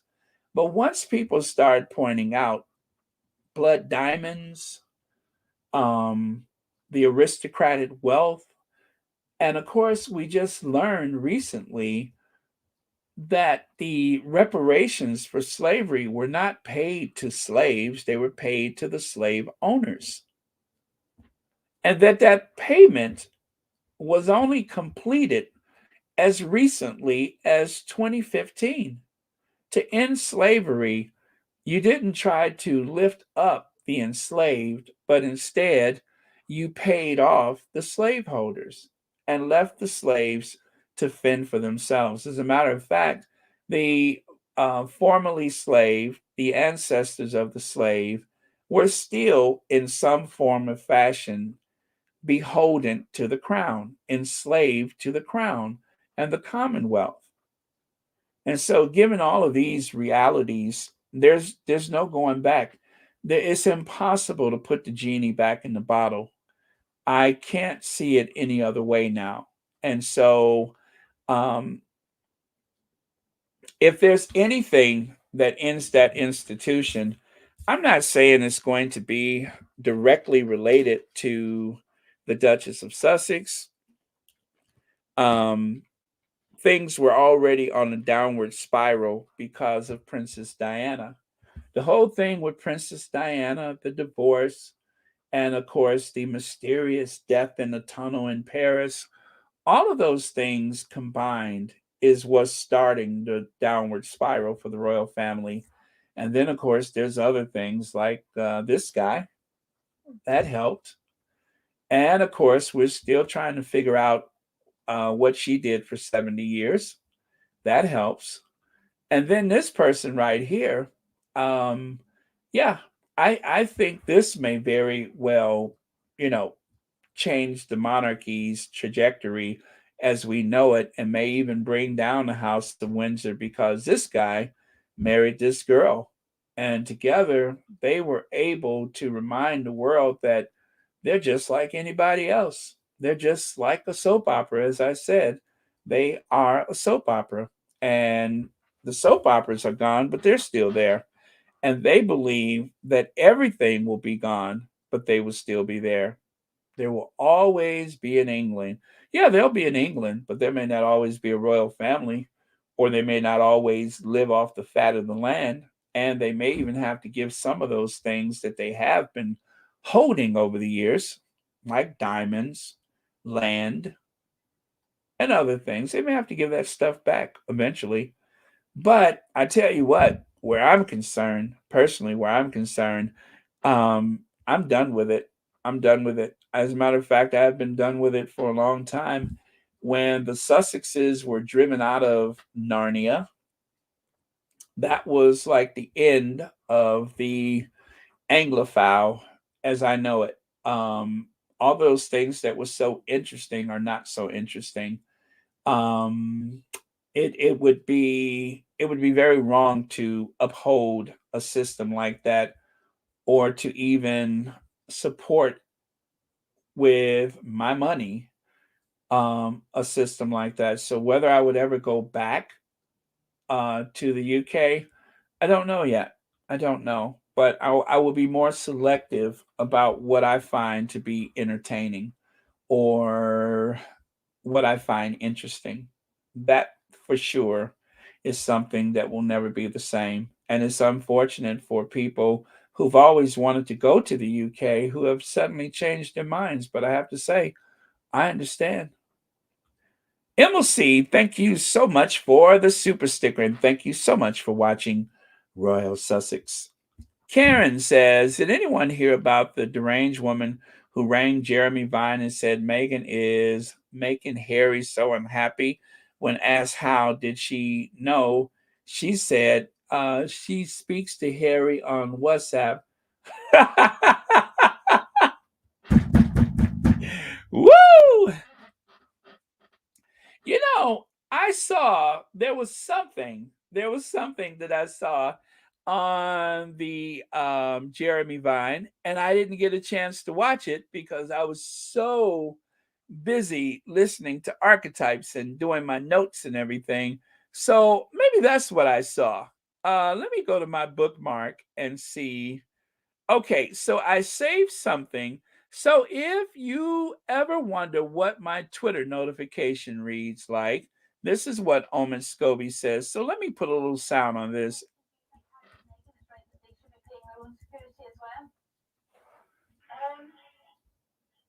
Meghan shared that Harry needs support because he's getting hurt by her. Why do people assume that she's some kind of Jezebel? I mean, what is it about Meghan, Josephine, that you find I have spoken to Harry on WhatsApp. What, Prince Harry? Yes. Okay. All right. Well, that's interesting. I love Prince Harry and I love William, but not Meghan. I know he's gone in separate ways. Yep. That's his choice. No one else's. Thank you very much for your call, Josephine. We're going to take more of your calls on this after this break. 0207 862 2222 is the number. We'll see you right after this. Okay, you guys. I know that was hard to hear. Now, I don't get Jeremy Vine directly here, but Omid Scobie posted this. This just wasn't a squatty that posted this.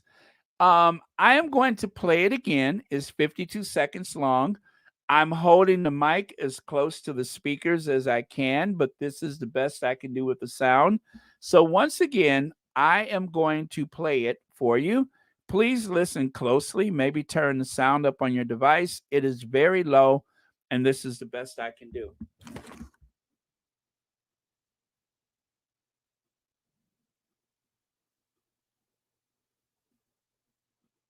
Support because he's getting hurt by her. Why do people assume that she's some kind of Jezebel? I mean, what is it about Meghan, Josephine, that you find I have spoken to Harry on WhatsApp. What, Prince Harry? Yes. Okay. All right. Well, that's interesting. I love Prince Harry and I love William, but not Meghan. I know he's gone in separate ways. Yep. That's his choice. No one else's.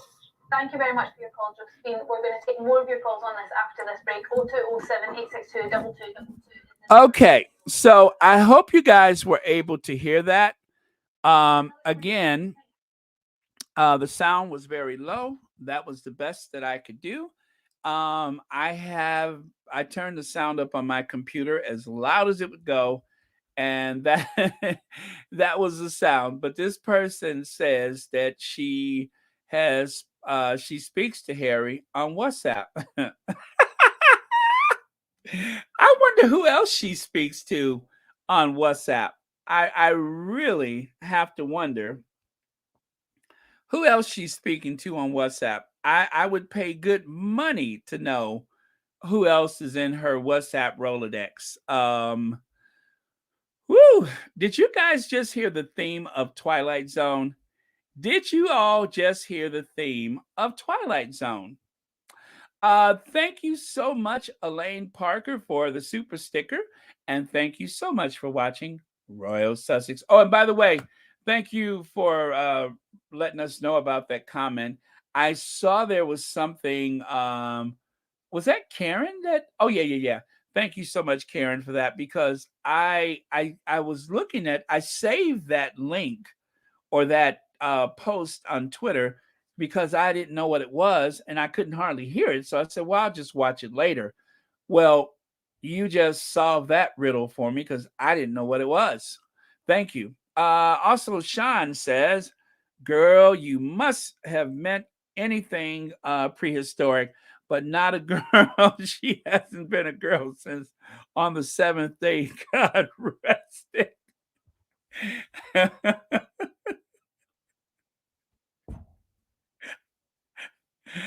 Woo! Okay. Okay. Point well taken. You're right. You're right. I misspoke. Woo! Okay. How come I didn't even have to think about that? I knew exactly who you were speaking about. Um, yeah, so let me see. Let me see here. Okay, thank you so much, Sean, and for watching Royal Sussex and the super chat. Matt Wells said, "I hope it is. She isn't sending her life savings to WhatsApp Harry." Ooh, oh, that's a good point. What if that person is asking her for money so that he can escape Meghan? So that he can escape Meghan, so he can start smoking cigarettes again, eating incredibly fatty, unhealthy food, wearing shoes with holes in them and other stuff. Yeah, what if that is the case? What if Harry's trying to escape so he can walk in William's shadow and be pushed aside like Princess Margaret? Yeah, Harry should ask for a rescue if that were the real Harry, but yeah, Harry would need a rescue from that. Harry is rescued. Harry is saved. Harry saved himself and saved his family. That's what he's done. Oh my goodness, Mad World. I feel awful now. I didn't even think about that. Oh my God, that's terrible. And it might even be true. Uh, and Baron Charles has been able to publicly express his racism by ignoring and denying the Sussex's children their rightful titles. That will bring him down really fast. Regina Wallace, I hope so. I hope so. As I keep thinking about that scalding image of the Countess of Wessex and the way she was acting so horribly toward Meghan. It's like I said, I'm good for understanding people, but at a certain point there are no free passes, and at a certain point your downward spiral in life gives me nothing but pleasure. So to see the Countess of Wessex being the laughing stock of the royal family, and of course, the idea of watching Charles lose everything um, is so appealing to me. Is so appealing to me. So, along with your mistreatment for the Sussexes and everything else that he's been doing, I hope that we have a chance in real time to watch his utter and complete destruction. So every time he does something to them, I hope that we have a chance to see his world slowly slip into the abyss where it belongs, because that is one cruel, cruel individual. His cruel is very subversive, is very um, like menacing in a way that it gives people around him the chance to explain it away. But it is persistent, and it is definitely like some of the worst evil that you could imagine. The way that Charles has not only branded Princess Diana as crazy, irrational, and he's tried to create this narrative that has justified everything he's done. But to do that, not only has she been killed in Paris, but you have to kill her memory too in order to make it work.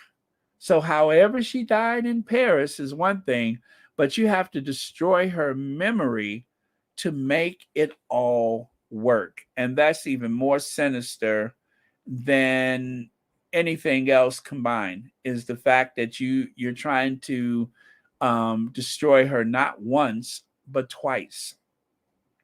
All of it is just diabolical and evil. Thank you so much for your comment, Regina Wallace. So I saw this out the corner of my eye. There it is. Baron, it's either Angie Latrine or her twin sis. I'm also cracked the reason why Mumbles grin a lot. She's on some social anxiety meds, allegedly, which also give her the grinning highs.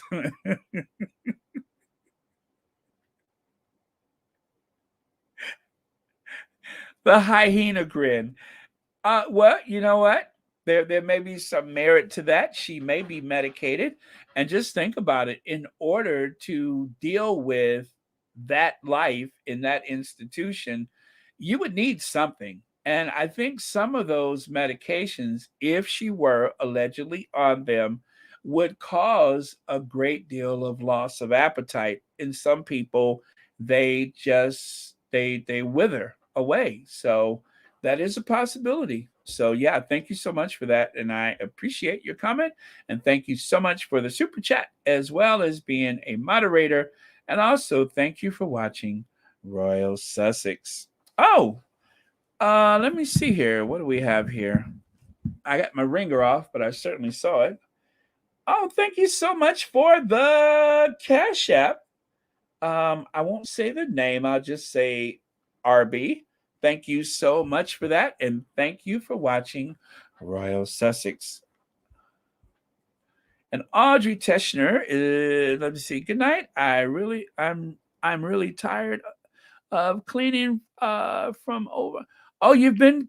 Oh yeah, because all right, I got you. Thank you so much for being here, Audrey Teschner.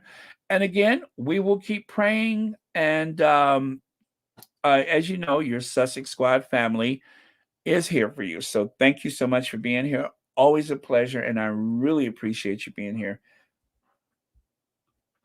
Okay, so let me move on to this and this. The power of women. An evening with Meghan, the Duchess of Sussex, November 29th at the Indianapolis Marriott downtown. All right, so there is a group of women who are on their way charging to Indianapolis to be there. And I hope they say hi to Chris Ship with a P, not a T. I wouldn't be surprised if Chris Ship is there, but I digress. Because Chris Ship, who will no longer speak about the Sussexes as of Tuesday, has been talking about them every day ever since. So I wouldn't be surprised if Chris Ship with a P, not a T is there, but I don't want to talk him up.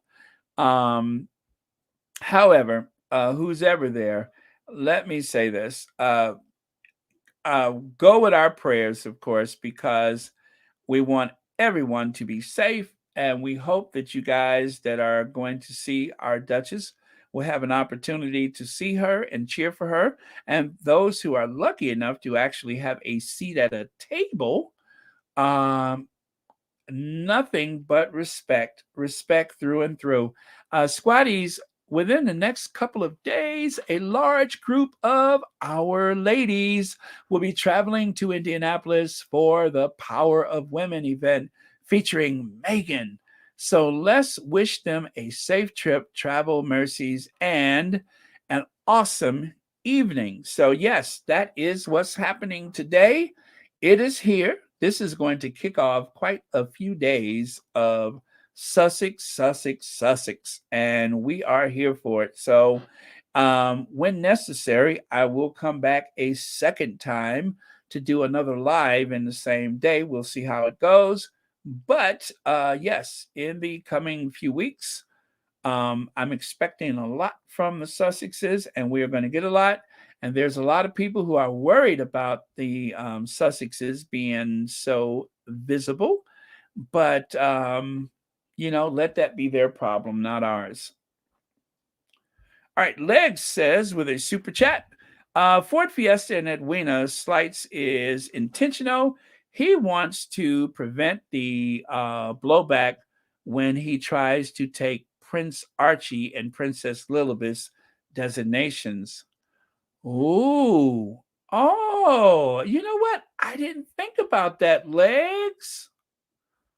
Wow, yes, that makes a lot of sense. Oh, the force is strong within you, Legs. That makes so much sense. You know, I hope that's not the case, but it sounds very, very logical. It sounds incredibly logical. That he would use that as part of his rationale, or yeah. Oh my God, I didn't think about that. Wow. Yeah, you know what? I think you just hit the home run with that one, and thank you so much for sharing it. That will give me something to look out for, and I believe that that makes so much sense. Um, wow, I tell you, you really can't know what's in play all the time with that family, and it's particularly with a sinister individual like Prince Charles, or King Charles III now. Thank you so much for that. And thank you for the super chat and watching Royal Sussex. Charles says, imagine among the many name calling Meghan, Duchess difficult, Jezebel, too American, let me see, a witch, racist, and degree wife, among other things. Yeah. Yeah. The what is it, the not the firm, but the Kensington Palace, I think that's where so much of this started, and I think that they were given license to go after Meghan because of the hostility that was being pushed from the Cambridges. I mean, clearly they would not act in that way. Like, for instance, Charles had a certain tone that he used with his mother, allegedly, not directly to her so much that we know of, but about her. And that the household staff, the courtiers around him, adapted that same tone, as though the queen's household was a wreck. And, oh, when we get into power, you'll see. All of those things seem to be very reasonable to assume is true.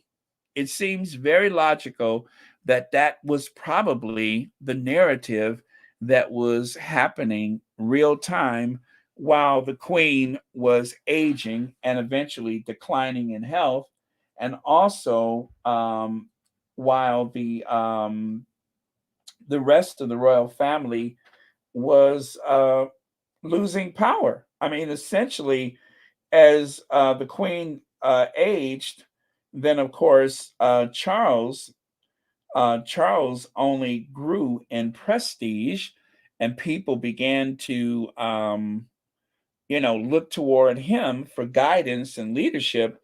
And the queen was kind of non-essential at that point. Charles had the final say, the last word. And Charles has wielded a great deal of power for quite some time. He has. So, you know, take that for what it's worth. But Charles has always wielded a great deal of power. And as he's gotten older, it's been even more so. Now he's king and he's untouchable. Okay.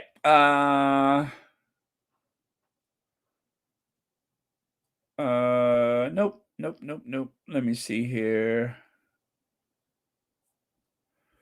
Okay, let me move on. So there's this.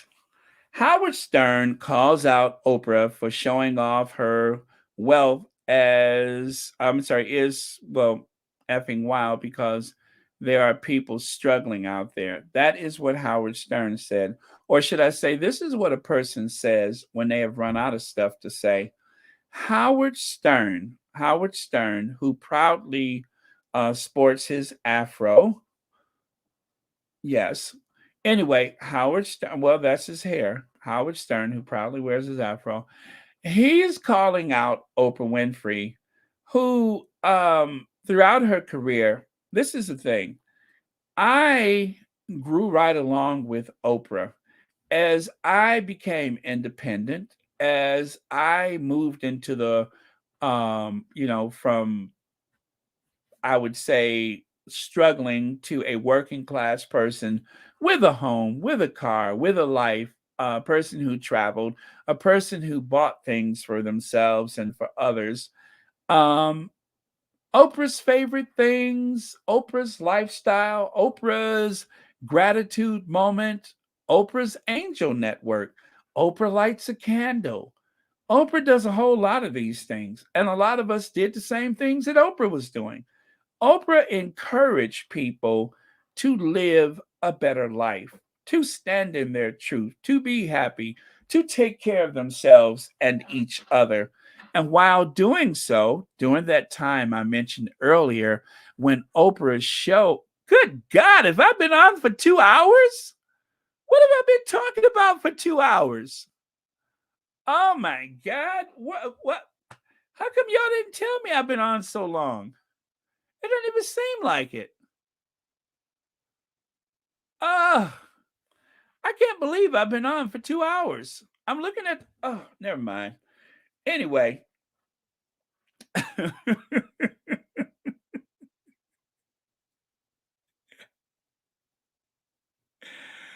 Note to self, never look at that clock. But yeah, so Howard Stern, I don't know what his relationship is with Oprah, if he's ever met Oprah, if he's ever spoke to Oprah, whatever the case may be. But he's not in a position to criticize her. That is for sure. He is not in a position to criticize Oprah. Howard Stern is phenomenally wealthy. He has a huge amount of wealth. He has been crude, ignorant. He has teetered on the brink of being all out racist and sexist. He's been a lot of things to a lot of people, right? And so there's been pullback in places where he seemed like he was going too far right wing. There's been pullback when he seems to have been too brutal on women and other, interests out there. And so I don't think about Howard Stern. I hadn't considered him for a long time. He's not a viable person as far as I'm concerned. He's on the XM radio or something like that, and that was the last I heard of him. Occasionally, he will bubble up from the bottom of the creek because he said something controversial, but never anything that says, "Oh, I think I'll watch Howard Stern today." He's just not consequential to me. I don't know enough. I don't know if he's racist. I don't know anything about him and I think I saw that movie years ago. Um, the one, I forgot what it was, where he was standing in the middle of Manhattan and the Empire State Building was supposed to be like a phallic symbol. I saw that years ago. I think I saw it where he said, "I'm something, something, and hung like a pimple." I don't know, but that's all I remember was him saying that he was hung like a pimple. I'm just like, of all things, of all things, of all things, why would you put Oprah's name in your mouth? Of all the people you could talk about, you have to go after O because she is supposedly flaunting her wealth, because she has gone from poverty, because she has gone from living in a cabin with her grandmother to living in a showplace mansion on the West Coast. And just like you, Howard Stern, she has multiple properties. She has a property portfolio, likely on the request of her financial people, of her, lawyers and accountants. You got to put the money in some property. That's what they usually tell people. So sometimes people buy more property than what they really want because they're told that is how you balance your books. You have to do it. So they do it. So, she hasn't done anything more or less than any other phenomenally rich person. She just happens to be black. And maybe that's the problem. A woman of color enjoying her life. How dare she? And as Prince Harry says, perhaps that is that unconscious bias where a person may unconsciously maintain bias against another person, not realizing how devastating that unconscious bias could be. Is that bias sexist? Is that bias racist? That's a good question. Or as Oprah would say, well, first of all, before I get to that, Howard Stern is taking Oprah Winfrey to task for over showing off her wealth on social media during the November 28th episode of the Howard Stern Show on Sirius XM via Mediate. Is that what network or whatever? The radio host said that Oprah's not embarrassed by her wealth at all and somewhat lacks self-awareness considering her frequently posts about her wealthy lifestyle despite struggling out there in the real world. I'm sorry, I just had to drop my head for a minute and close my eyes really tight. Give me just a second.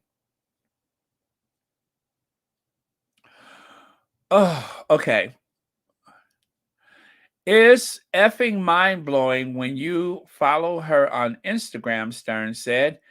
You see her estates, her gardens, the people service her, and she's got servants and like people cooking. It's effing wild. She knows how to be rich. She kind of likes to show it off, which is something I'm not comfortable with. I don't think that people should show off their wealth. Deep breaths, deep breaths, deep breaths.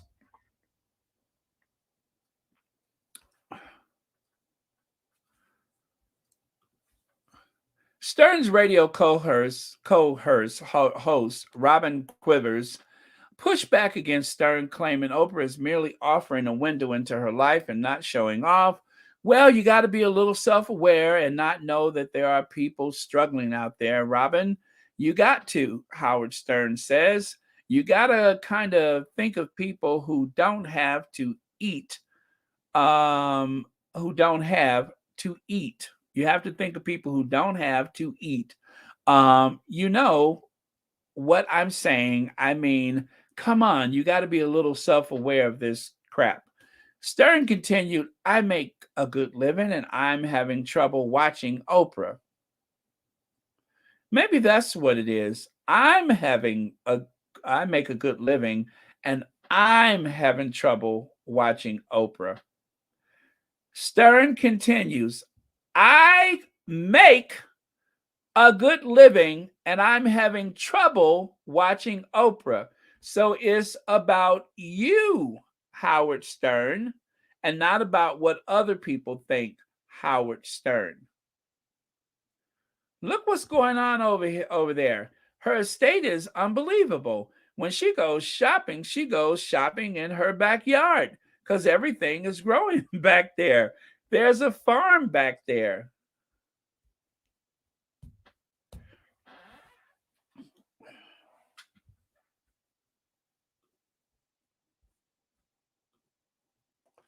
Criticize her. criticize her. Or criticize him. Criticize him.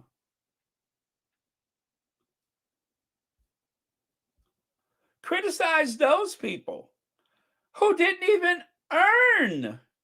They have not earned what they have. It was given to them. Criticize them.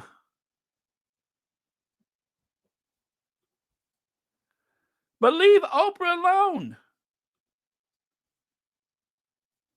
Is he on something?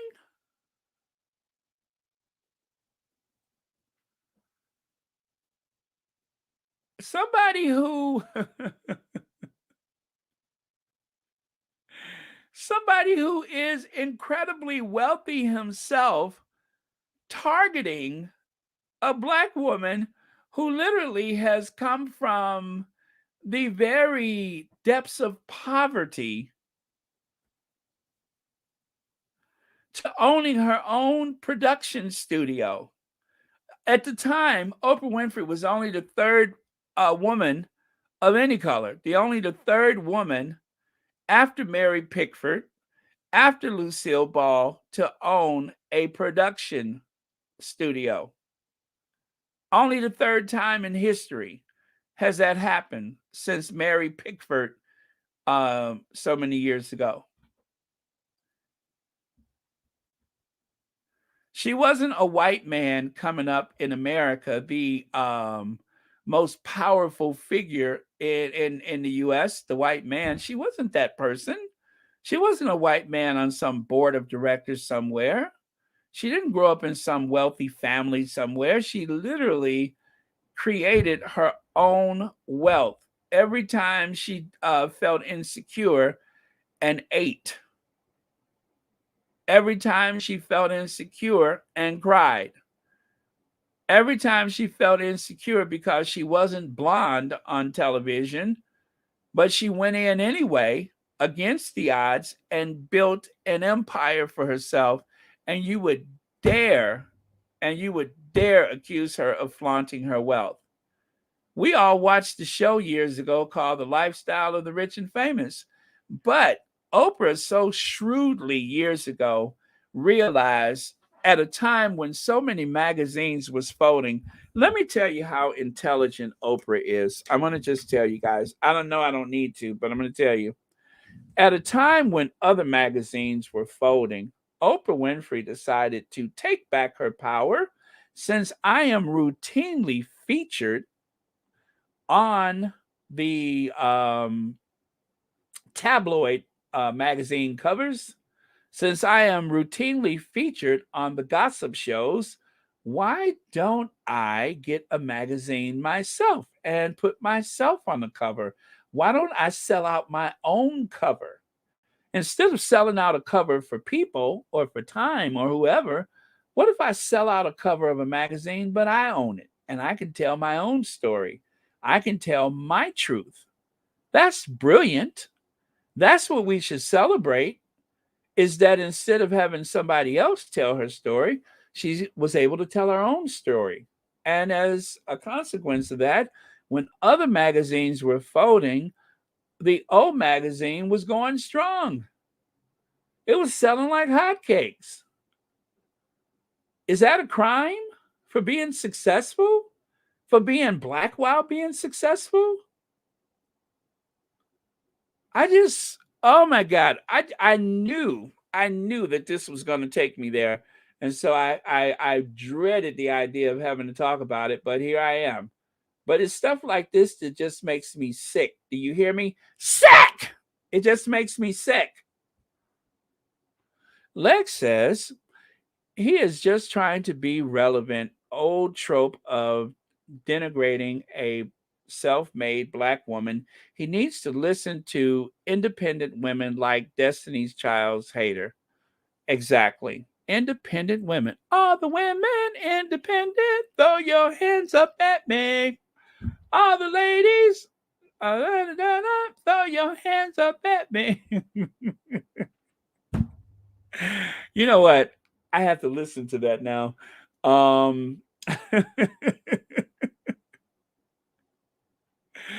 Oh man, I love that song. Thank you for the reminder, Legs. I appreciate it. But yeah, okay. So as I was saying, this Howard Stern person, but the only person who could really put it best is Oprah.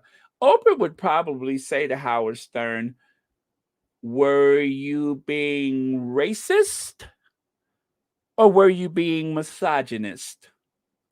Were you being racist or were you being misogynist?"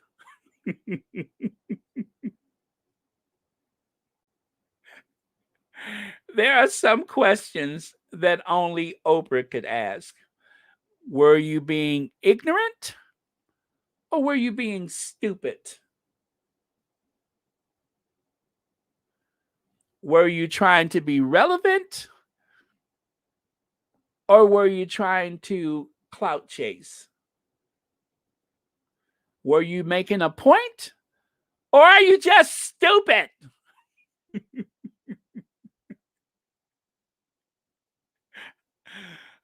That's who needs to ask the question. Oh my God, I would love for Oprah to look down upon him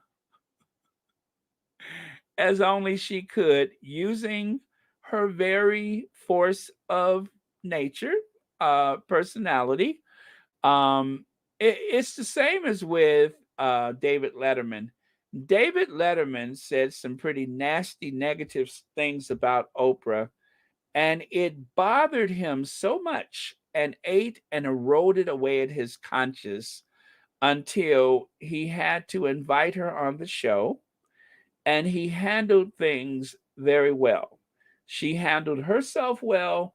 He handled himself well. So Oprah is not likely to ever get into a confrontation with anybody because so many of these people, like a Howard Stern, is so far beneath her that she would never have to resort to that. What she has to do is just like our Duchess, keep living your best life, Oprah.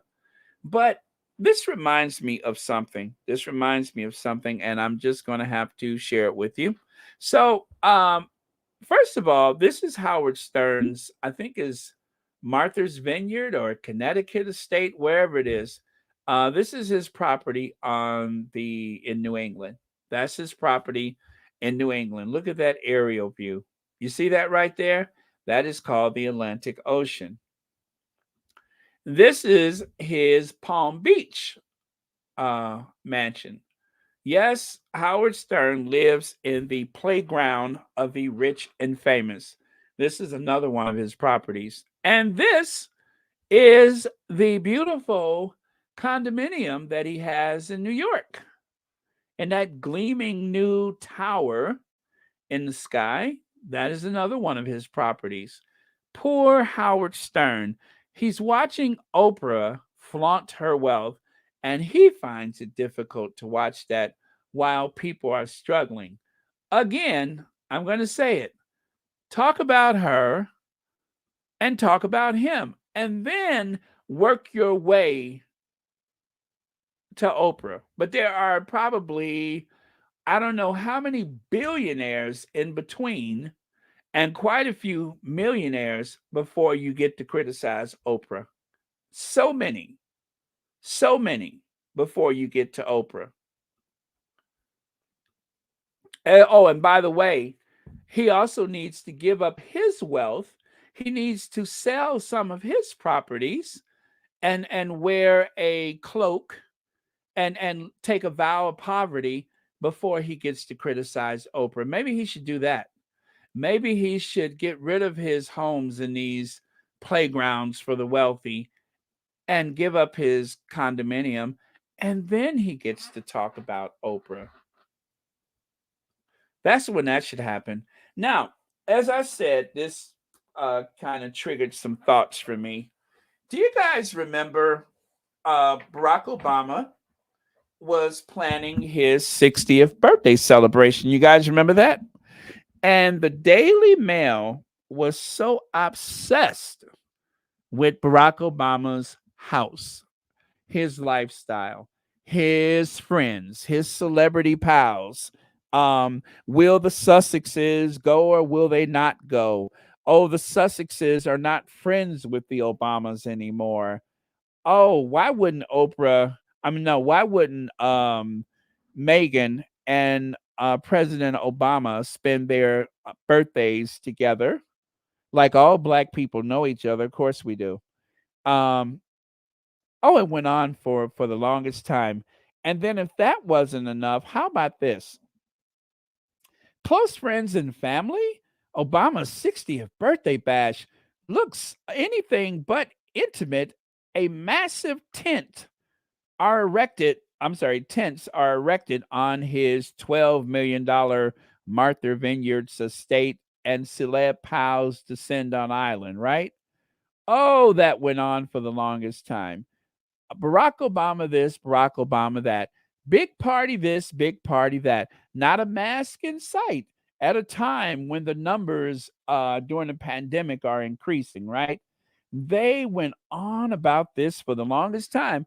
And if you guys remember, I talked about this because it's the exact same thing that a black person should not have any type of pleasure. They should not enjoy the fruits of their labor and definitely should never let anybody know that they are wealthy. Oh no, you cannot enjoy the same lavish lifestyle that others enjoy. You have to pretend like you're poor so that you don't offend the white part of society, the wealthy elite whites who are trying to figure out how you got there and how could you afford that. So this is Aunt McFarlane. Aunt McFarlane, whatever his name is, he had this huge wedding, a somewhat of a society wedding, from what I can tell, even though he's not really a society person. But the Daily Mail went on and on and on and on and on and on. Aunt McFarlane this, Aunt McFarlane, whatever his name is, that they talked about it excessively. Oh, did they talk about it? And they wouldn't stop talking about Ant and his lavish wedding, right? But the thing is, there were no masks. There were little or no protocol. The even the people, the staff, the wait people, the bartender, I didn't see any of them wearing a mask. There was no mention of testing.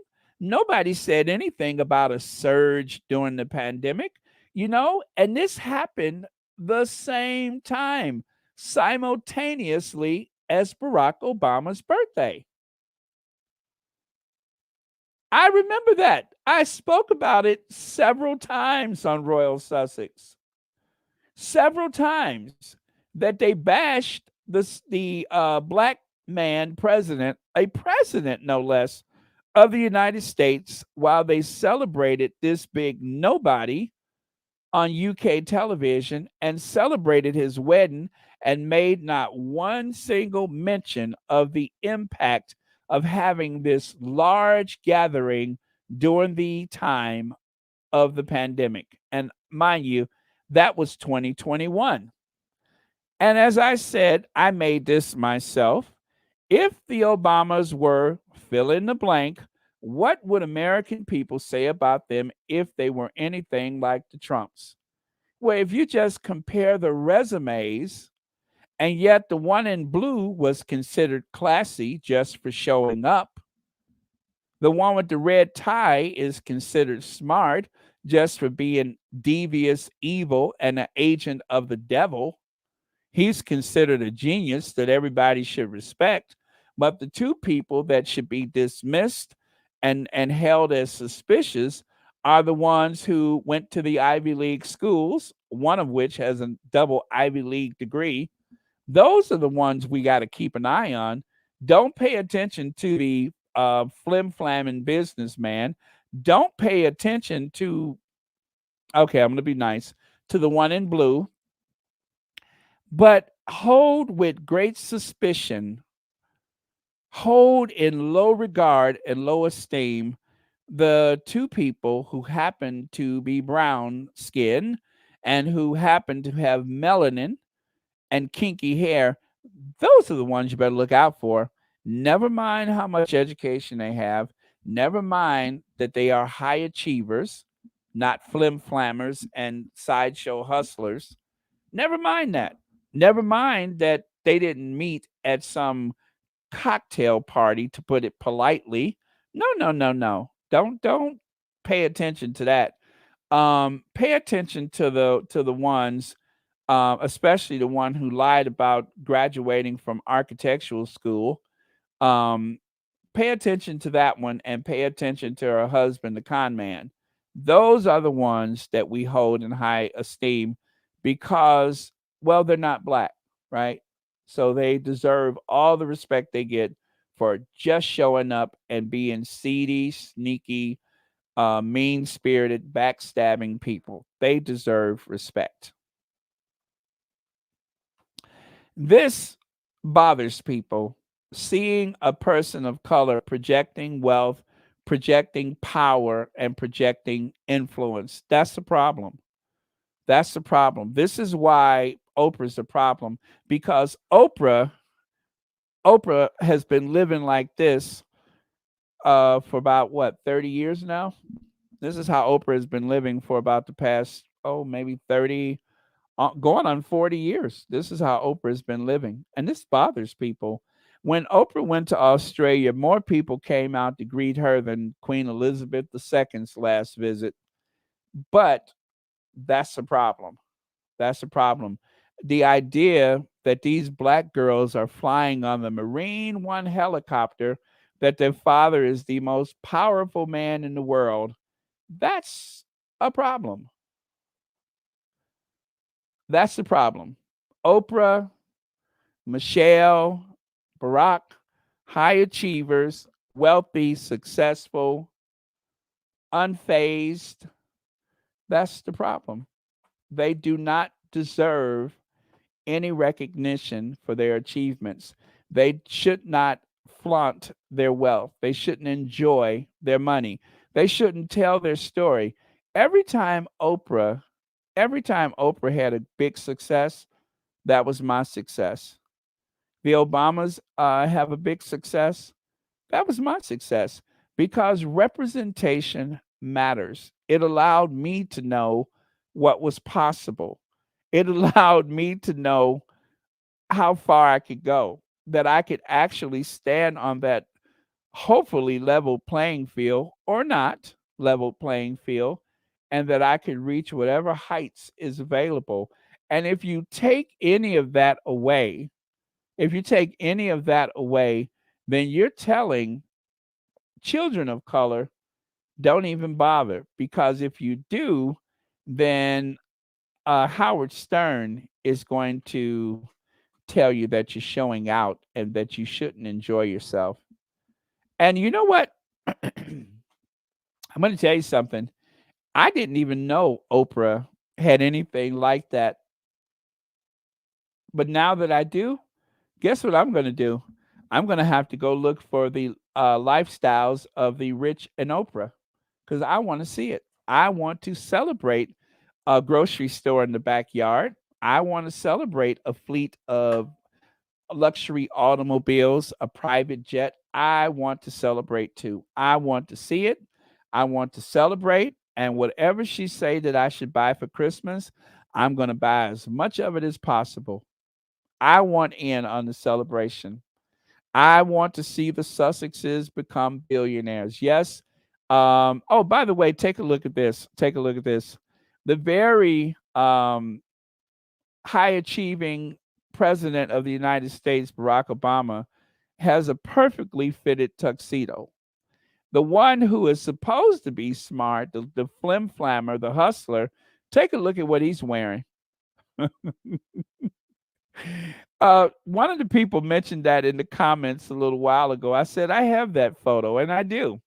And so I'm going to share it with you right now. There it is. That's the photo of the so-called stable genius president, Donald Trump, wearing something that looked like he bought it from a thrift store That's the stable genius. That's the one who, everybody exalts as so brilliant. Couldn't even get a properly fitting tuxedo. No president has ever walked into Buckingham Palace looking like a complete lunatic like this one. Shelly L says, I met him when I was on a protection detail to guard Air Force One. Wow. I quit the detail when Donald J. Trump became president, and it was great. Let me see. It was great OT, but not all money is good money. Okay, thank you so much for that. That is awesome, Shelly L. What an amazing story. I am so jealous. I love that. And by the way, thank you so much for your service. Let me tell you guys a little story about the Obamas that I heard a long time ago. Okay, so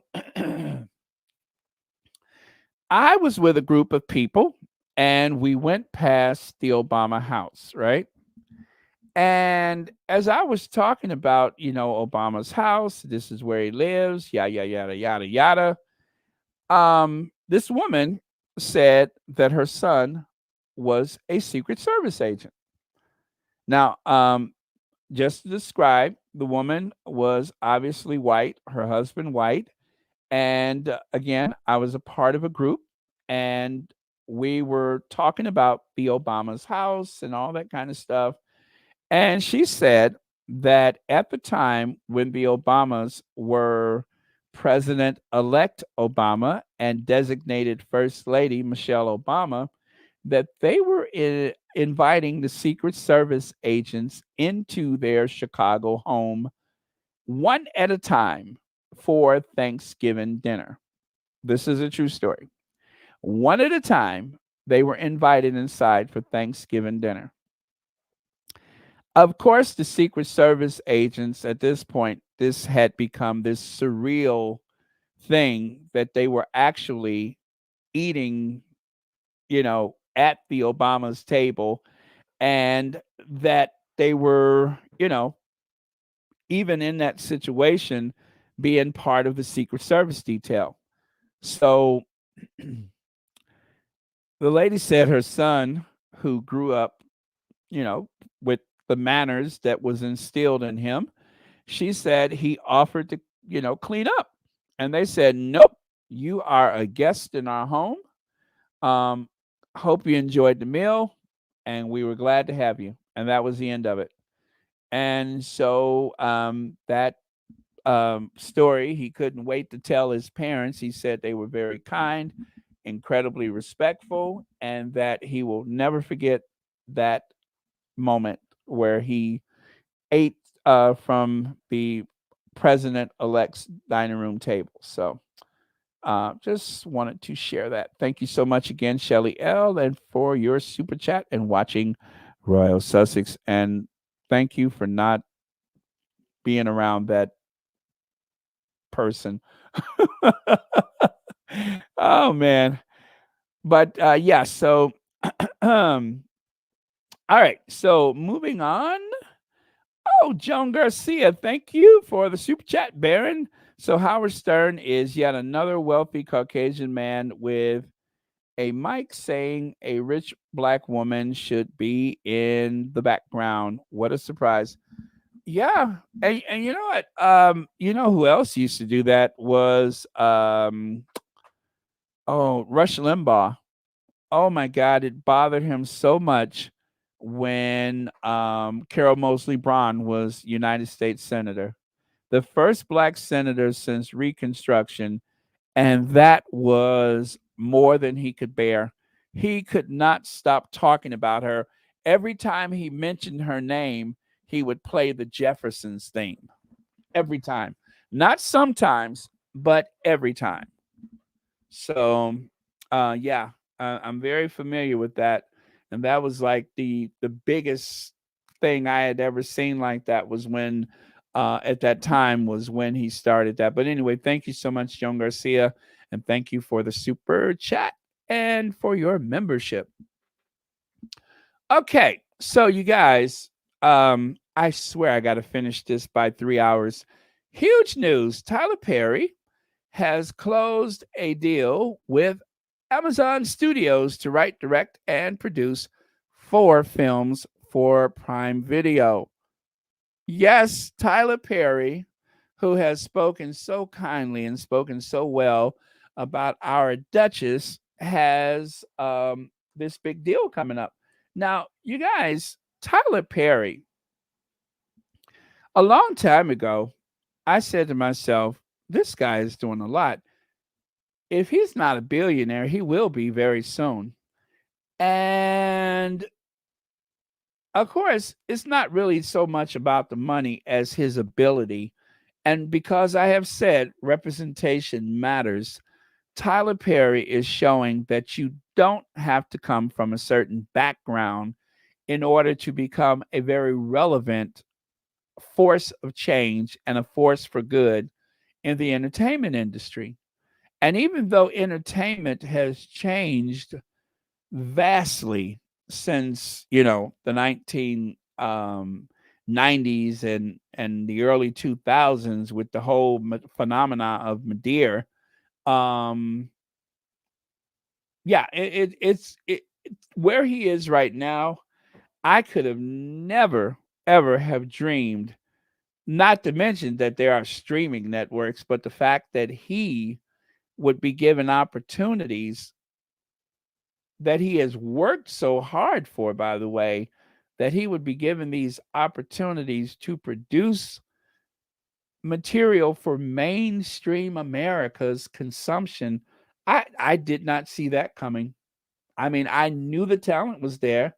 I could see that the ability to build and create was there, but that it would get to this point where they look at their bottom line and they say, hey, that guy has talent, he has a brand, he has an audience, and we got to get him over here because they know what he's capable of and they know what he brings to bear. Now, I want you guys to consider something too. When Oprah Winfrey became a billionaire, it was because Oprah Winfrey wasn't just paid a salary. Oprah Winfrey had production rights, very important. And Oprah Winfrey also received stock options in King World, in CBS. Okay. She received stock options. That is where the money comes from. That's where the big money comes from. It's one thing to get a salary, but your stock options is what makes you phenomenally wealthy. Like a Johnny Carson, like a Merv Griffin, like Dick Clark, who owned the American Music Awards and so many other productions, including, I think, a few sitcoms. That is where you get the big money from. Production. You got to speculate to accumulate. So that's where the money comes from. Production, and nowadays, of course, increasingly stock options. And so every time the fortunes of Viacom, CBS, and King World go up, Oprah's financial portfolio increases, right? And so what I'm trying to say is Tyler Perry, on the surface, he's just making some movies, right? But behind the scenes, ooh, woo, if you're gonna get paid, take the stock options, okay? It don't always pay off. It don't always pay off, but it does help. Thank you, Light Side of the Moon, for that reminder. His Netflix movie Jazzman Blues was sad but really good. So yeah. So Tyler Perry, congratulations. Thank you so much for all that you have done for our Duchess. I'm eternally grateful to Tyler Perry because, well, anyway, he well, let's just listen to his words. Point, I stopped dreaming, and God's dreams were much bigger than mine. And I found myself at a place where everything that I had dreamed had come true. So now the things that are happening are far beyond anything I could have imagined. You know, I never knew I would know a prince and a princess. That wasn't even what that was about. What I was reaching out to her for was because they were giving her hell. And a lot of it was because she was a black woman. Absolutely. And I flat out, no denying it, I completely knew that. And I wanted to reach out and let her know that there was somebody there for her. And I sent her a note, and not expecting anything to come of it.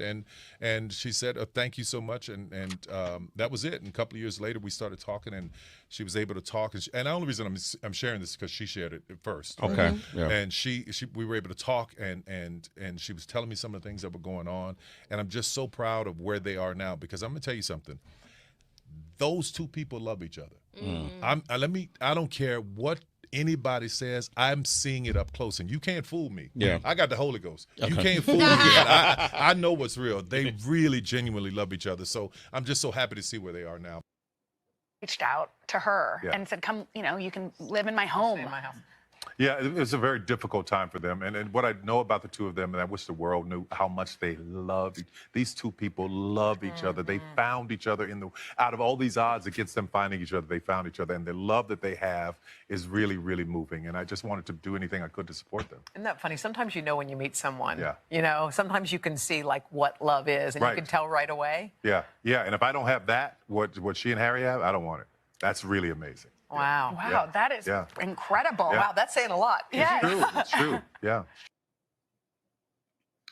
Wow. All I can say is wow. If I don't have what she and Harry has, I don't want it. That is absolutely beautiful. Oh man. Okay.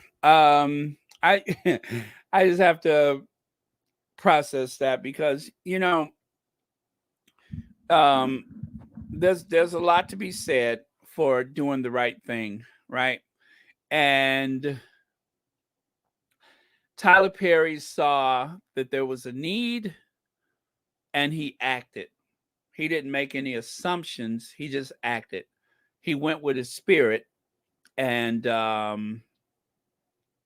so that's very, very important, to just go with your spirit. And that is why we're here, because in our spirit, we saw that injustice, and we were looking for like-minded people, and that's how the Sussex Squad happened. So but according to the haters, we are paid to be here. And so I'm going to submit some paperwork. I got to send in my timesheets, because according to the haters, we're being paid for this. So you guys, make sure you get your timesheets together, because we got to send those to Montecito.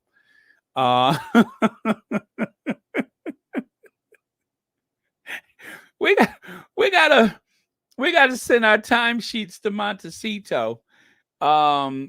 Christmas is coming, right? So make sure you guys get your timesheets together, and we gotta send them off to Montecito. All right, so Barbados plans to sue British Prime Minister, whose family ran and still owns major former slave plantations, for reparations. An estimated 30,000 enslaved people have died on plantations owned by Richard Drake's ancestors. The family was paid compensation when slavery ended, and is worth over $180 million.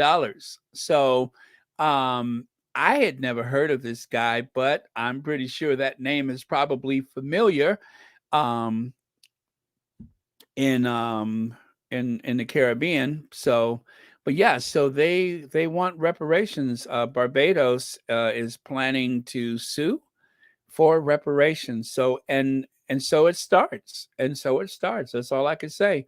The Drax family built the largest plantation in Barbados and had another in Jamaica. They are credited with inventing the plantation system used in the Caribbean and the U.S. Richard Drax inherited Drax Hall, worth $6.3 million in 2017, but claimed he cannot be held responsible. Well, Richard, all I can say about that is that we'll see. We'll see. All right. And then there's this. Fergie will be invited to spend Christmas with the royal family for the first time since she split from her husband, Andrew, of 30 years ago. Sarah is set to spend holiday at Sandringham, meaning she could go on traditional walk to church with King Charles. Woo, that's a privilege. Next, abolish the monarchy. Prince William's conservation charity keeps its investment in a bank that is one of the world's biggest backers of fossil fuels. Next, I just threw this in here because I was just feeling it. When Marlene Dietrich was warned by the chief of police that she would be arrested if she wore pants on her visit to Paris in 1933, and she got off the train dressed like this. You know, I saw this photo years ago, and I'm just like, you go, girl. Come on now. Also, I didn't notice it before, but there's a black woman in the background there. As a matter of fact, I just noticed that just now. But this is the larger version of this photo. The one that we usually see is cropped, right? So I'm just like, wow, there's a sister back there, a very well-dressed sister. And look like she's got fur. Look like she's wearing fur around her collar. I don't know who that is, but I'm intrigued now. I'm going to have to try to figure that out. But you know what? In 2013, the ban on French women wearing trousers was finally overturned after 200 years. That was something I didn't know. I'm just like, that was a law? I repeat, in 2013, the ban on women wearing trousers was finally overturned after 200 years. So that was still a law on the books.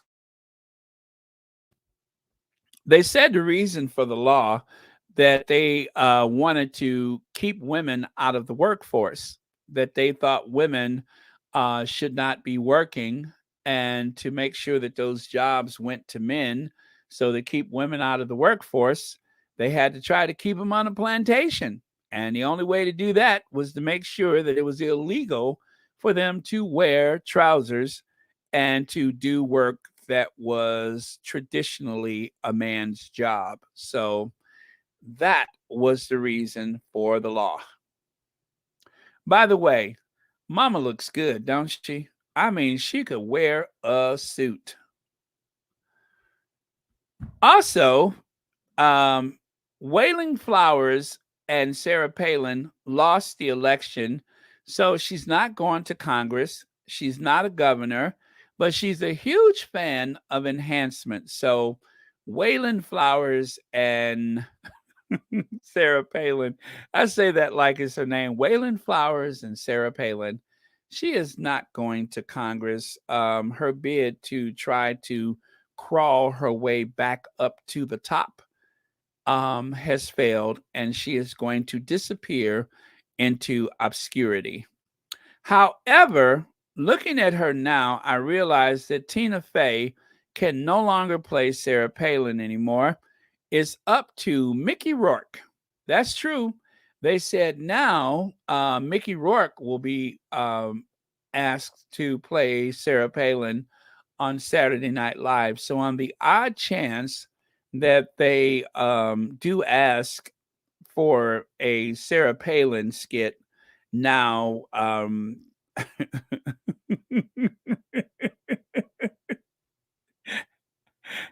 Now it's up to Mickey Rourke. Shelly L says, "Oh, why do you keep showing the old raisin smiling with rotten teeth, looking like a broken down picket fence, hanging off the hinges, breath smelling like mildew sheets? I can't stand Charles and Camilla." Wait a minute. The old raisins smiling with their rotten teeth, looking like a broken down picket fence, hanging off the hinges, and breath smelling like mildewed sheets. Now that is unpacking the adjectives. Thank you so much, Shelly L, for that. You know what? I got to screenshot this one because I don't ever want to forget it. Let me do a screenshot. Uh-oh. Nope, I didn't do it right. Hold on a second. I mean to tell you, Shelly, when you read them. Okay, got it. Got it. Throw that in my little lockbox. Thank you so much for that. That is absolutely brilliant. I love it. There's other people. Oh, excuse me. There are other people who seem to have a look-alike. Don't forget, if they ever play, or should I say, if they ever add Princess Anne to the next episodes of The Crown, you can always solicit Christopher Walken to play Princess Anne. I mean, they look just alike. You could always have Christopher Walken play Princess Anne. All right. When I suggested Apple was going to pull Twitter from the App Store, a lot of people said that would never happen. A lot of people underestimated Apple. Well, if you see, though, I didn't put those up individually, but you can just take a peek there. Phil Schiller deactivated his Twitter account. Phil is responsible for the Apple App Store and the Apple events. If Apple pulls Twitter from Apple Store, Twitter is done. Did you all get all that? Now, I'm looking at Apple on my Mac computer and my iPhone. And if they take that out the App Store, yeah, Twitter is done. That's the end of Twitter. And Elon Musk would have succeeded with his wrecking ball career at Twitter. He would have absolutely have taken a wrecking ball to Twitter. I bet she did. After British media saw Sussex Squad reaction for not giving a F about Fiesta, Fiesta. Oh yeah, Sophie Fiesta. Fiesta not given a title. They think by saying Fiesta was willing to help Meghan. Well, Sussex Squad is going to curve and support Fiesta. Tough luck and too late. Sussex Squad know what we saw. It was Meghan and spaced them. Well, anyway, you see what's going on in the photo. So anyway, thank you so much for that. But yes, the Mirror is trying to say that Sophie was trying to help Meghan and that Meghan turned her down, as if. Ripples of Hope is a big concern for the royal family. Well, for the Cambridges, because they're trying to bolster their image. And so there is still this pathetic attempt to try to tear it down. If you notice here, it says 2 tribes of Kennedys. Now, this is a made-up fight, or I guess, pitting one side of the family against the other. That's the attempt. The Kennedys stick together, whatever you say. 2 tribes of Kennedys, American royal family. Oh, wait. Did the Daily Mail just say that they were the Americans' royal family? Remember, I kept saying, even the tabloids say that America's royal family wades into British rift as RFK's daughter defies her siblings to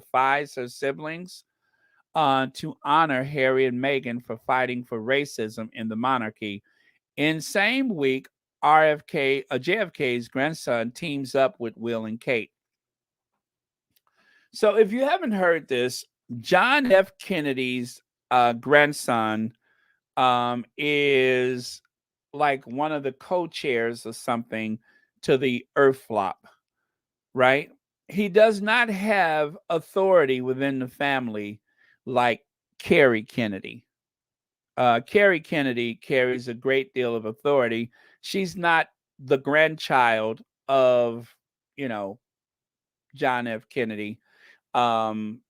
She's the grandchild of Robert F. Kennedy, and she's older, obviously. And she, unlike,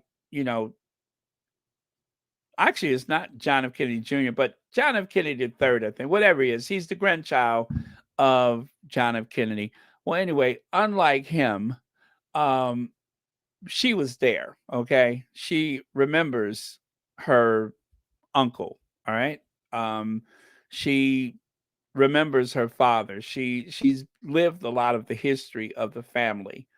And she's also the one who has to say about the ripple of hopes, not her brother, not her nephew or whatever. None of them. It's her call. And so to try to create this wedge in the family, this bone of contention, because one side is for the royal family and one side, it's not true. Let me tell you something, guys. Remember William Kennedy Smith? Remember William Kennedy Smith had got in trouble and he went to trial because he was accused of some sexual offense. Do you guys remember that? Even though William Kennedy Smith at the time was like the big loser of the family, Jacqueline Kennedy Onassis she told her son, she said, listen, we are going to go to the trial. And they did. They went to the trial to support him, not because they thought he was wrong or right, not to send a message that they believed him and did not believe the accuser. But the reason why they went was because at the end of the day, that was a Kennedy. Unlike the Windsors, they support each other. I don't care who you are or what you think you know or where you come from. The Kennedys support each other. They always support each other. And so even though John F. JF, Robert F. Kennedy Jr., even though he's completely bonkers and has lost his mind and has become the king of conspiracy theories, there is no rift in that family that is so great that they don't support each other. So to hell with what the Daily Mail is saying, that there's some type of rift in the family or there's two tribes of Kennedy. There's no such thing. You're either a Kennedy or you're not. Our royal family ain't like yo royal family. Got that? Our royal family is not like the British royal family where they come at each other with knives and conspire against each other. So I want to say it again, Daily Mail. Our royal family is not like your royal family. They support each other. I'll never forget that when Jacqueline Kennedy, John F. Kennedy Jr., and the Carolyn Kennedy, all of them went to the trial to support their cousin. So that's that. Nice try, though, Daily Mail. Nice try. what they should focus on is this map right here. Instead of paying attention to the earth flop, instead of watching the Sussexes, look at the map over there. A united, contiguous Republic of Ireland, an independent state of Scotland or Republic of Scotland, and an independent state or Republic of Wales, and then there will be England. Okay? Concentrate on that, Daily Mail. Concentrate on that. Try to find a good reason why Scotland should not leave the Union, or try to figure out a good way to keep Northern Ireland from becoming part of the Republic of Ireland. And also you got Wales to think about, who don't want you, don't want your son, and certainly don't want that hyena grinning daughter-in-law of yours. So that's what they should focus on, is that map right there, and leave the Kennedys alone.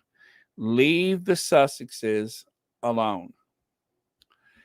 Okay. I've been saying for a long time, as long as there's coffee, the world is a safer place to be. But my new motto is coffee, because murder is wrong.